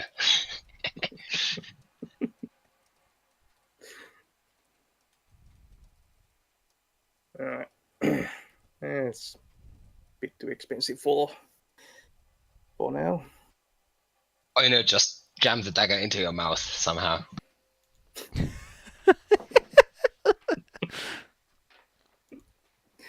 That's just One of the canines is a literal dagger. I think if you actually like gave the dagger to someone and was like, "Hey, listen, melt down this dagger and make me silver teeth caps," you could probably get you could get the expert bonus conveyed to your teeth, and use the rest of the silver to pay the price. okay. If you really want to, you'd have to find someone. How? Oh, okay, yeah. I'll try to find someone because that sounds ridiculous. She recommends someone. She's like, there's a guy across the street. He does the armor stuff, and you see like a shop with like a thick set of full plate in the window, which is weird because full plate's usually made custom. So, kind of weird to be just saying like, here's some. Well, I mean, have a display case. Might be that this particular full plate set was, never used. I don't know. Well, it's more there are adjustment costs. I think it's like specific rules for like adjusting full plate to someone else. Yeah. Should be anyway. So, what is this shop called then? Well, it's called the Full Plate, which, to be fair, was probably named before he knew that full plate was just called full plate instead of plate meal. Well, that's Probably enough. used to be a tavern at some point. Or Roll me a a restaurant. roll me a crafting check as you approach this shop. Which one? Both B? of you. It's the armor. Oh, here we go. I've actually found this on. Each full plate is individually fitted to each owner by a blacksmith. Refitting a suit costs 2d4 100 gold pieces, Mm. Weimar, you're pretty Okay. sure this armor isn't made out of steel, but you don't know what it's actually made out of. Mm. Yeah, it's basically a mannequin. No, the armor itself is not made out of conventional steel. It's another material. Yeah, Oh. maybe it's made of just tin and it's just display model. Either display model or it's really the something special, and they're showing it off Mm. for advertising. Yeah, could be. Just have a mithril armor on display. Right in the window where everyone can just grab it. Yeah, just grab like a piece of it, even. Anyway, you walk into the store. The guy behind the counter looks over, and he sees you, and he just goes, "Ugh. If you want services, go somewhere else, poor folk." Ah, yeah. Well, I was this. You were highly recommended by what's her name, Irashi. Yes, yes. What is it you want, and why do you have the money to pay for it? I plonked down the silver dagger. I want you to make turn this into teeth caps. He looks at the dagger and he looks at you. You I can do tell that. he's an elf. Like, this is a master craftsman by the looks of it. He's got the hands of one. And he just goes, "Oh, of Just a course. You goblins as usual." big smile. He just reaches down and he grabs you by the throat and puts you on his counter. Will you let him do that?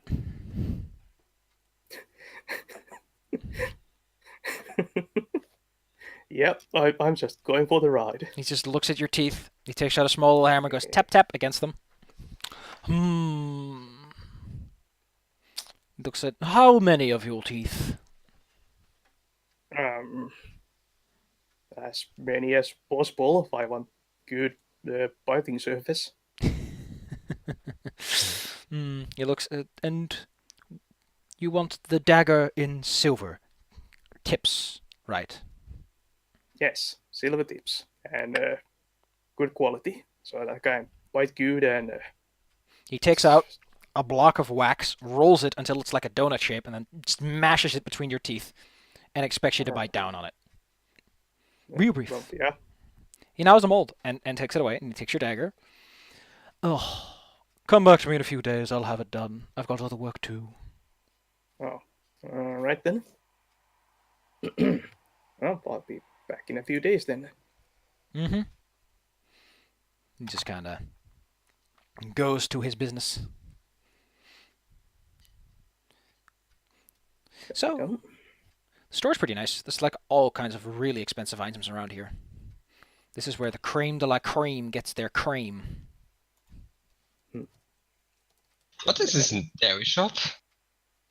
The metallic cream. A dairy shop. The armor is made of cream. It's delicious. But like a dairy farmer. Appropriate, because you fight like a cow. Wow. So, do cows bite? I don't know. The cows Yes, I've met didn't bite. They let me pet them. Cows are funky. I Very, very funky. kick you or headbutt you. Anyway. You leave the store, I assume, or are you going to look around? Take a look, see what kind of stuff they have here. You see a display case, which is filled to the brim with runes, like small rune stones. There's little tags under them telling you what the runes do and how they are transferred into your weapon. Offers same-day service. That's nice. They are beyond you, however. They're pretty expensive. Yeah. Guess so, yeah. Makes you check. I've not looked at this quite yet, like how expensive potency +1 is. Let's see. +1 is only 65 gold pieces. But you need an expert weapon for it. 60. She does. So there would be like 100 gold pieces for one. Huh. It's a bit weird with the potency runes, like they don't really scale in a way that makes immediate sense, like the an enhancement did in 3.5 3.p. What do you mean? Like an enhancement used to be like 2,000 times rating squared, or 1,000 times rating squared if it was armor. Here it's a bit more. Well, in the original one, in Pathfinder 1 and 3.5, they had a pretty straightforward system for that. They had a formula Let's so you could see. calculate pass plus 10.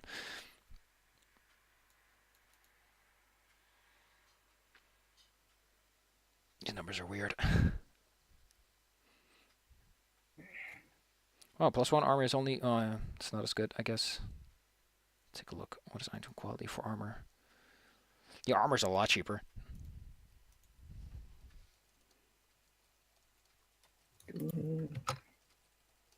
Hmm.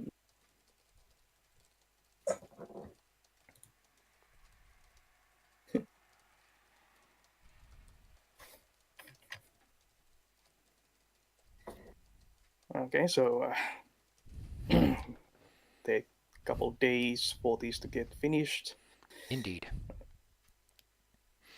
As you go outside, it's a lovely day, but it is the desert, and you are standing under a skylight. Ow, my eyes. You're starting to see what this place is called the Glass Desert. Even under this diffused glass, it's pretty nasty. So, Well, I suppose we might get a look of the bit of a what's the word? Just take a look around the town. Okay. sightseeing. Where do you Let's want to go take a look sightseeing. around? Like what district are you gonna rummage around in? I mean, we've been around the entrance. We've been in the glass place. We've been in the scar. What other areas are there? Well, there's mostly the tower and individual like small squares and all that with their own history attached to it. Otherwise, not like you've been all over the place. Yeah, let's take a gander at the tower. You head It's over this way. to the tower. Are you heading to the tower via the Sun Chamber district or via the Megastructure district? I mean, we are already in the sun I chamber. imagine so. As you head over, once you're close enough, you start to notice that everything opens up. Around the tower, the megastructure ceiling does connect to it, but there are very few buildings. There's just a large park built around it. Very well maintained. Immaculate, one might say. The water flows towards a single source, which is the center of the Sun Chamber's entrance, where it just goes under a bridge and seems to just cease to be. There are lots of wizards around, like lots of highly educated people. Some are arguing. You see like debates off over there. You see some guards like trying to break up a fight in another place. Not like a magic fight. They're just fist fighting, and it just looks really sad. It's basically a Renaissance university. Yes. There's also some people trying to pawn wares, because of course they are. There's rich wizards here, so.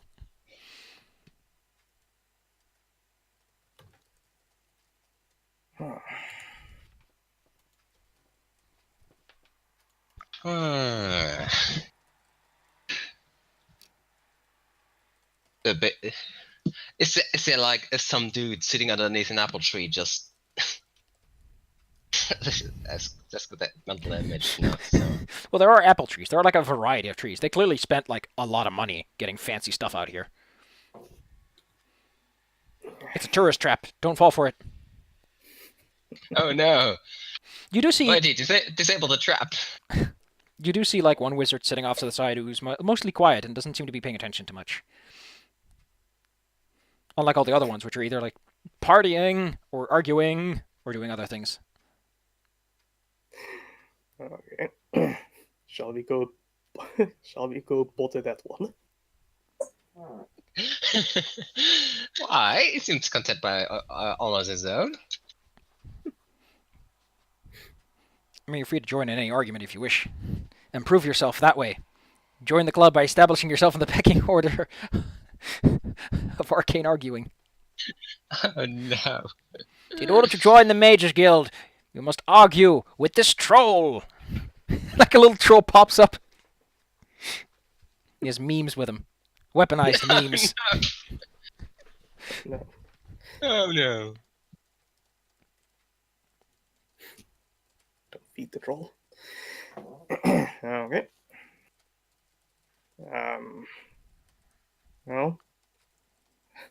Well, why they will go around so what kind of arguments are there kind of flying around? What kind of augments? Arguments. Arguments? Well, the one that stands out the most right now is a few wizards who are arguing over the nature of restorative magic and the limitations thereof. Mm, It's kind of weird the wizards are talking about this, but, you know. They are arguing specifically whether or not restorative magic can actually cure someone's broken leg or not, and why it should or should not. They're getting very technical. ooh. However, most of them do seem very distracted. I mean, what? Is this like one of the semantic things if fixing broken leg would count as restorative magic, or is it something that literally never been done and they're arguing about if it's possible or not? So, the thing that they're arguing about is that the people that can restore legs are clerics who do divine magic. And the way divine magic generally works is you pray to a god and they give you a spell and then you use that spell. But for the most part, a cleric doesn't really know what the fuck they're doing. So you can't just ask a cleric from, okay, you cast a spell, what exactly you do? So they're like arguing over, okay, a heal spell can't actually heal broken wounds. It's that some other spell is used. Like, they're not the same thing. Like, they're basically arguing over the nature of health points. Ah, I see. So basically, they're arguing that any specific healing spell would be different than another healing spell used to heal different wounds Yes. or something. Yeah. They're very, very loud about it, too. There's a few guards who are, like, on standby to break it up. Did you get this argument from some tabletop forums? Let me be clear. This is something that people argue about. A lot of people argue about can you heal a broken limb, and the general argument comes down to this. Technically speaking, your HP is not your actual physical status. It's a combination of things. So a broken limb would be an ability damage, if anything. An ability damage is restored using restore and not using cure. So yeah, there's an actual argument over how certain injuries should be healed. It's a big thing, apparently. Also, kind of sort of reminded me of how Roll Masters healing spells work. Which game? Roll Master. How do they work? It's an older system, and it has very detailed like spell system. Like there are different spells for healing different kinds of things. Like there's for healing your muscle, healing your nerves, healing your bones. All of those are different spells. sounds like Shadowrun, except even more finicky. Oh yeah. It sounds like a system where you have to keep track of a lot of things if those are the kind of spells you have. Oh yeah. The critical tables are also something, and each weapon has tables that are like one full page of just numbers. Oh my god. I want to see this. This sounds really fun. So look at least. Yeah, it's an older system. So you mentioned people being distracted. Did you refer to us? I mean, the crowd that's arguing is very distracted. Like, they're caught up in the argument. So they wouldn't necessarily notice a little goblin man emptying their pockets, maybe. You could always give it a go. So, thievery? Go ahead. Oh no. Oh crap. So, they look distracted, but there is a guard standing nearby. And since you were like, oh, they're distracted, I can steal from them, the guard's like, hey, what are you doing there? and they are looking Huh? at you with the intent to make an arrest. I was just shove someone towards them and make a run for it. Give me athletics. This is combined for your ability to run away and shove the person. 19. Ooh. You take a big chunky wizard and block the path before sprinting off into the distance. It's a very open ground, so it takes a little while before you actually manage to make it to the buildings where you're relatively safe and can make your stealth check. Is it? 14. Disappear into the shadows, hopefully. Let's see if you do disappear into the shadows. Ooh. That was a hair's width away.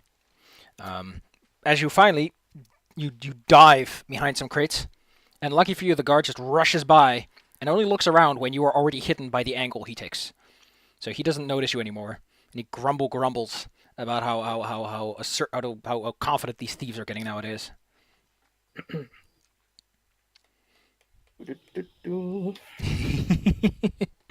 What is Darby doing while he sees his goblin lackey just run off?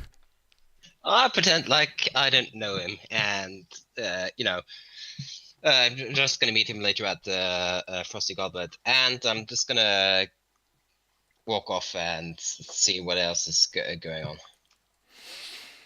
You're gonna go back to the Frosty Goblet. Okay. I assume that the goblin intends to meet them as well. Yeah. Yeah, I'm making my way down. Mm-hmm. Did you make your way down? You at some point, you're pretty sure you see the guys you saw a little while the day before attack the wizard. There might be someone else, but they look similar. You're new to this town. You don't know. Just people here look alike. You make your way back to the scar, and it really does look impressive to just stand over this chasm built full to the brim on both sides. It's an impressive sight. Buildings very close. Some go over. There's a couple of places where they bridge over. There's one bridge in particular, which is marked on the map, which leads directly to the gate down below. It's one of the rare places, now that you think about it, where there are actual guards, like in a decent consistency. The rest around here just seem to kind of let things happen. Thieves Guild territory and all. Alright, as I'm making my way down, I also kind of keeping my eye out for any, place or person who I might be able to buy some extra lockpicks from to replace my broken tools. As you make your way down, with Darby by your side, you spot a shady-looking fellow. He looks shady because he's wearing black leather armor. It's got a big like box next to him, and he's sort of like looking around, like, hey, you know what I'm for. Kind of blatant about it. Now that you think about it, you gonna approach this weird fellow? Sure, yeah. Well, hello there. Hello there. What are you looking for in the mighty scar? I was just looking for a fellow who might know a thing or two about certain tools. You part of the guild? Not yet. What makes you say yet? Did I get a feeling that Irashi is a member of the Thieves Guild? Arashi strongly implied that she's a fence. And that she quit the Mages Guild to join the Thieves Guild. I'm been doing some jobs for Irashi. Wait a minute. Then you must be the new batch of rogues, then. The new apprentices. Well. To be fair, I expected more than just one guy and a dude in a robe. But to be fair, I'm not personally not applying for the Thieves Guild. I'm, for the other half of the other guild in town. Yeah. Yeah. Mages Guild are one heck of a problem. The only reason they act so snooty is because they get to. So what are you looking for? Just a replacement set of lockpicks, really. What you break 'em on? Found the lock your fingers couldn't handle. Hey, stop and look, yeah. Well, let's see. I got some pretty good lockpicks right here. But, Okay. what I want to know is if you, could do me a little, favor. Well, Well, depends let's on just the say favor. it's a part of the initiation, right? I need someone to go after someone for me. Give me a little shock and scare. Okay. What level of skill are we talking about? Oh, I just want you to walk up to him and give him a little shove. Let him know that Thieves Guild ain't to be messed with. Just a general shove or Eh. shove down a very long shoot. Just a general shove. Don't try not to kill him. All right. The guy's name's Ziri Dooley. Male dwarf, about yay high. Ziri Dooley. You'll know him when you see him. Biggest dwarf in town. But no match for you. Right then. Where would one generally find this Ziri? He likes to hang out on the west side of the Scar. Third, second floor-ish. Hangs out in a nice little place. I think they called it Inspiration, some sort of bar or something.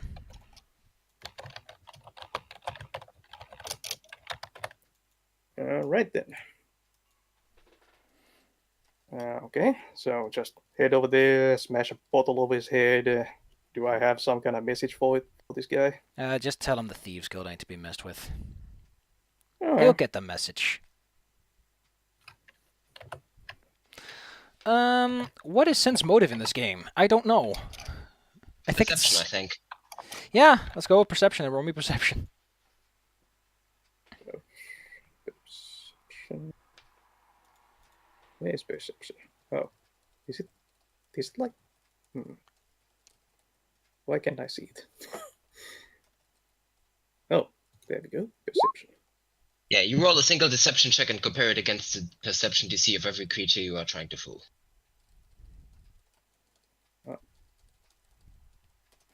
Let's take a look. Okay, well, nothing happens.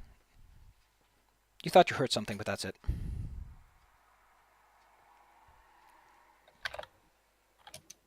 So what's your next move?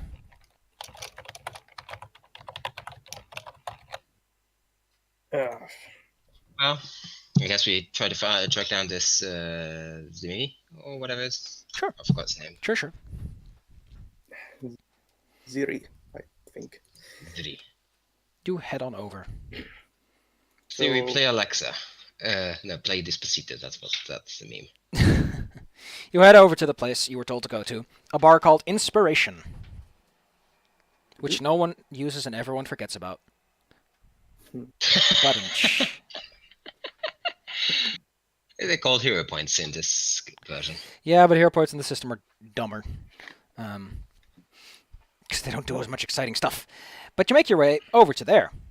And indeed, as the man said, you don't have to look far. You see a very distinctly muscular dwarf who looks built like a tank. He's not wearing anything special. He's just wearing a blue jerkin and all. He seems to be talking to some friendly fellows. Okay, I'll sneak behind him. Stealth. 16. Okay. What's your move? And I bonk him on the head with my crowbar. Oh. Okay. So Mighty free man. the way traps are going to work in this system, or at least in my rule system, is I'm just going to say click whenever something happens that you have to respond to. I'm not telling you shit about what's happening, just that you hear a click and you have to do something now. So click. What do? You can do nothing too if you want to. The click in So- this sense is that he's turning around quite quickly.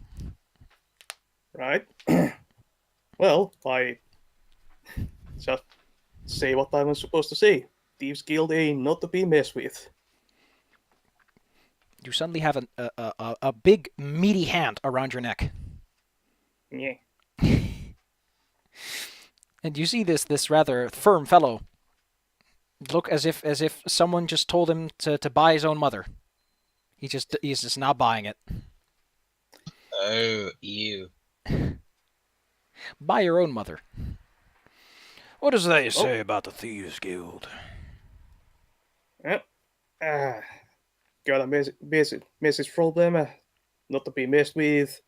And then I bite his hand. He stands up from his seat. And he looks at you biting into his hand. Arr. He thinks it's kind of cute in a sense, even though you're a disastrous monster. You know, that's actually my job. So I'm kind of surprised you went through the effort. Huh? And he looks you dead in the eye and he just snorts. But you're probably not in the Thieves Guild if you don't know who I am. Nope. I'm a newbie. He drops you and just shakes his head. He finds it hilarious. You see his hand bleeding and he just kind of shrugs it off. Zeri Dooley. I'm a thief. And in case you don't know, within the guild, that means I'm above you. I handle the Right. extortions in this area. Oh, did I get the name of the guy who sent me here? Nope. Well, I give a general description of the shady man then. Sounds like Darvius, tour provider. Yeah, I was trying to buy some lockpicks from him. He always does something with the newbies. Well then, kiddo. Since you're new to the gang... have you done any extortion work? You good at making people feel scared. I... Why are you joining the guild anyway? Pick a random guy in the bar and keep them on a bean steer. Oh, go for it. It's either going to be great or it's going to be sad. Well, Okay. Well, since it's just a random bar patron, I'm not going to give him the best of odds. Oh, God. This guy pisses himself.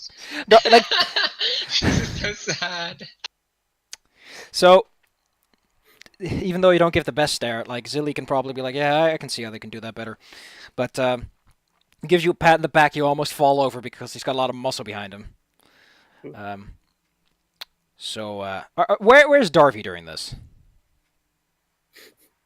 I'm imagining I'm at the Frosty Goblin. Oh, you're still hanging behind. Okay.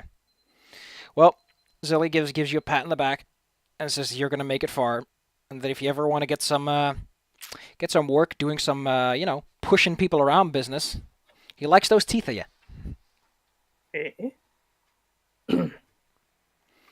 And he asks, "Did you buy those lockpicks yet?"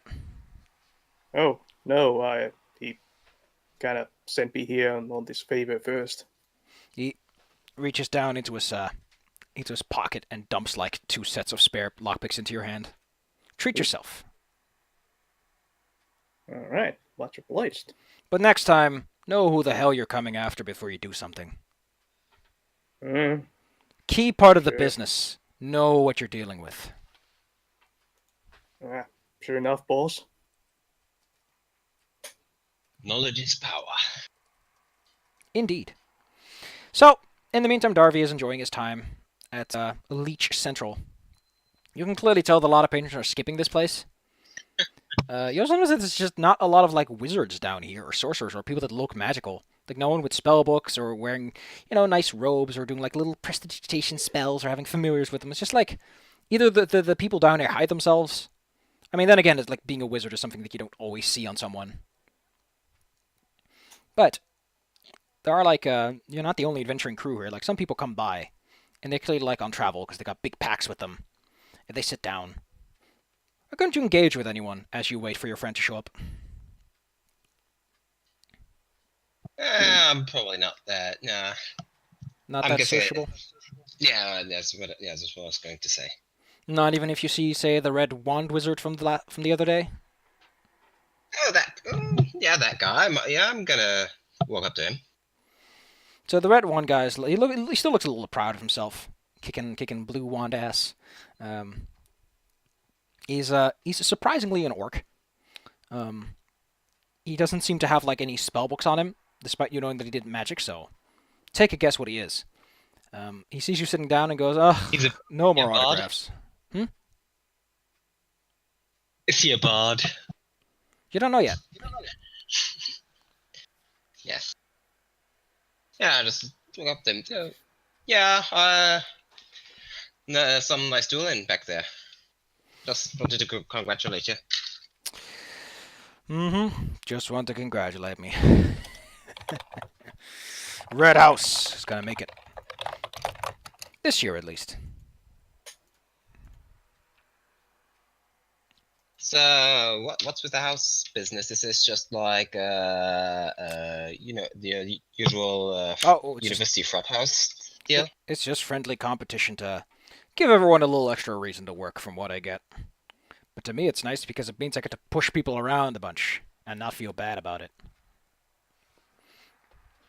The houses are colored after the 4 elements. You got your red, your blues, your whites, and your green browns.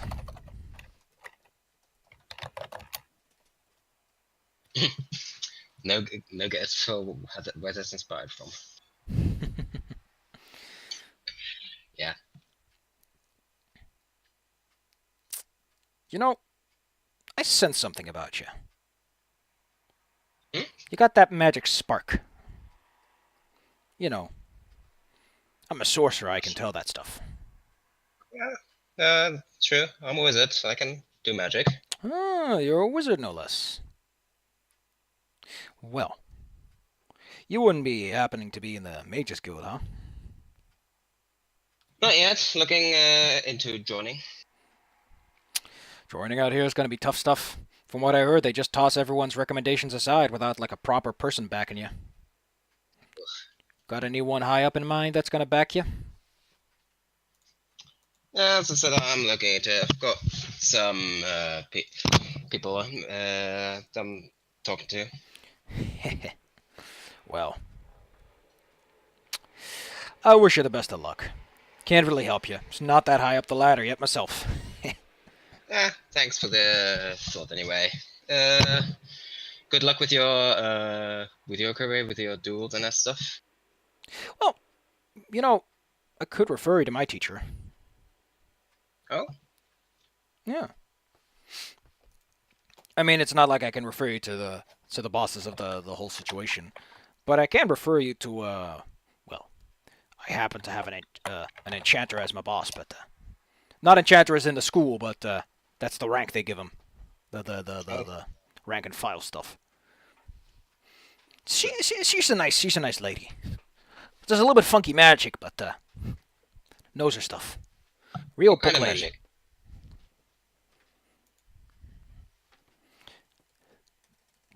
What about? What kind of magic? Spirit stuff. The kind of stuff you usually see bards slinging around. Huh. Well, I've been interested in learning new stuff, and that's mostly new field for me. So, yeah. At the very least, talking to her would prove enlightening, I suppose. Well, I don't know her address, but hey, you hang out this place more often? Down here? Yeah, for now, the accommodation's cheap. I just think the food's nice and meaty. Reminds me of home. I suppose that's also something that yeah, I So- can see what you mean. I'll come back here tomorrow, and I'll see if I can arrange something in the meantime. I see her every day, so I'll see if I can get you hooked up. Well, thank you very kindly. I suppose you wouldn't mind if I bought you a drink first, for compensation. Ah. Just to say thanks. I wouldn't. It would be rude to just take your kind offer. See. He just leans back and he goes, "See what you get when you're a winner." Well, it will cost 3 copper to get him a nice drink. Like a glass Yeah, of nice easy. drink. And with that, your friend is sated. Right? He does have a name. But it's a bit of a funky name. It's Funkmeister One-Slinger. Oh no. No, it's Thast. Corinth. That's Thast. Ah, Thust. He's pretty scrawny for an orc, but firmer than your average person. Ah. Name's Starvey. Used to be an archivist way back in the mountain homes. Well, you're an archivist, huh? I think you and Molly are going to get along just fine. She loves the book stuff. She's got some of the higher level access despite just being an enchanter.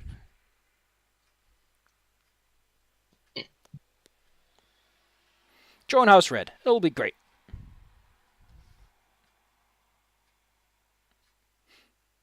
Oh, well. Yeah. You can ask around about more stuff about the guild if you wish to know anything. Otherwise, we're just going to fast forward to when you guys meet up again. Yeah, let's.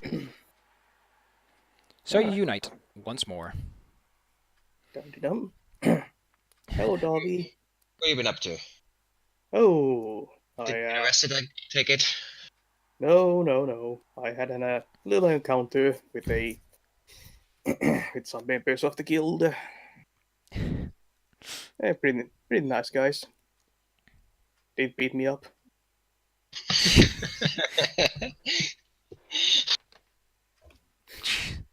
Nice guys, they beat me up. They didn't beat me up. Oh. Yeah, I mean, as in your kind of business, I suppose that's all you could ask for, right? Well, I say with that, we're going to call it quits for today. Because Alright. we do have something coming up at like 4, and I need to prepare things for you.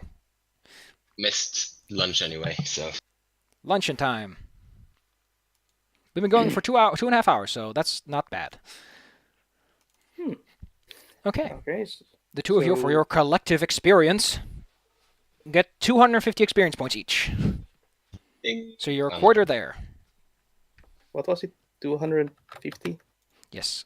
And there's one thing I would look about resonance points. I'm pretty sure you have a minimum of 1. Could be. I mean, the reason I think that is because you can't use potions without it, so it'd be kind of weird if you didn't have at least 1 resonance points at minimum. So weird that you need to spend points for consumables. Like, just the fact that a consumable should be cost enough. The funny thing you mentioned that. So a regular lesser healing potion, the lowest tier, is 1d8 healing, which is bullshit, for 3 gold pieces, which is and it costs a resonance point. It's such a weird, like, why not just make them stronger and have the resonance point be part of the cost? Like, say, like, you can spend, here'd be better. You can spend a resonance point to add your level to the effect or something. Like, you can buff items that way. Or, like, items that don't normally use resonance points, you can spend resonance points to make them stronger. That way, when someone dies, they aren't like, oh, well, I got no resonance points, guess I'll just die. Which is a funky meme. Guess I'll just die. Roll20 Sheets doesn't have any place for XP, so. Actually, it does. It's all the way off to the right, directly under the buff section. Yep, next to the RP.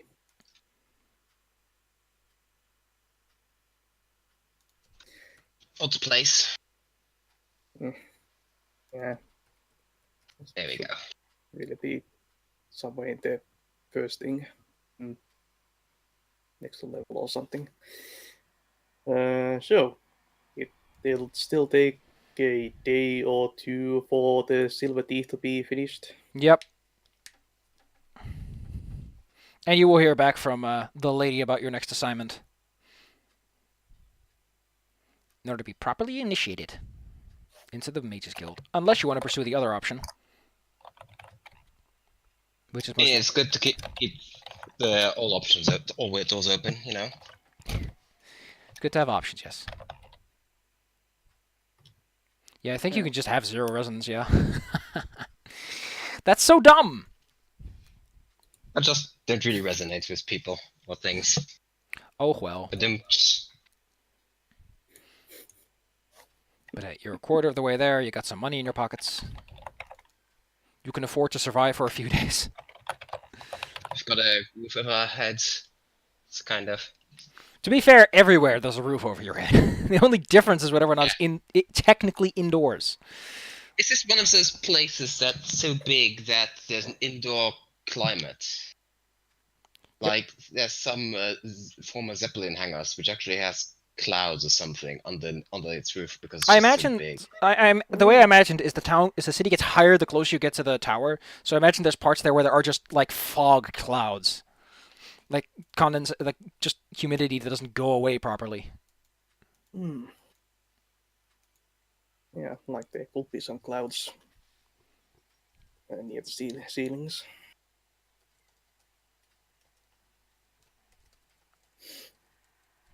Right there. Anyway, Well, that's it then. I'm gonna cut off the See ya. stream. Yeah. Goodbye. Bye.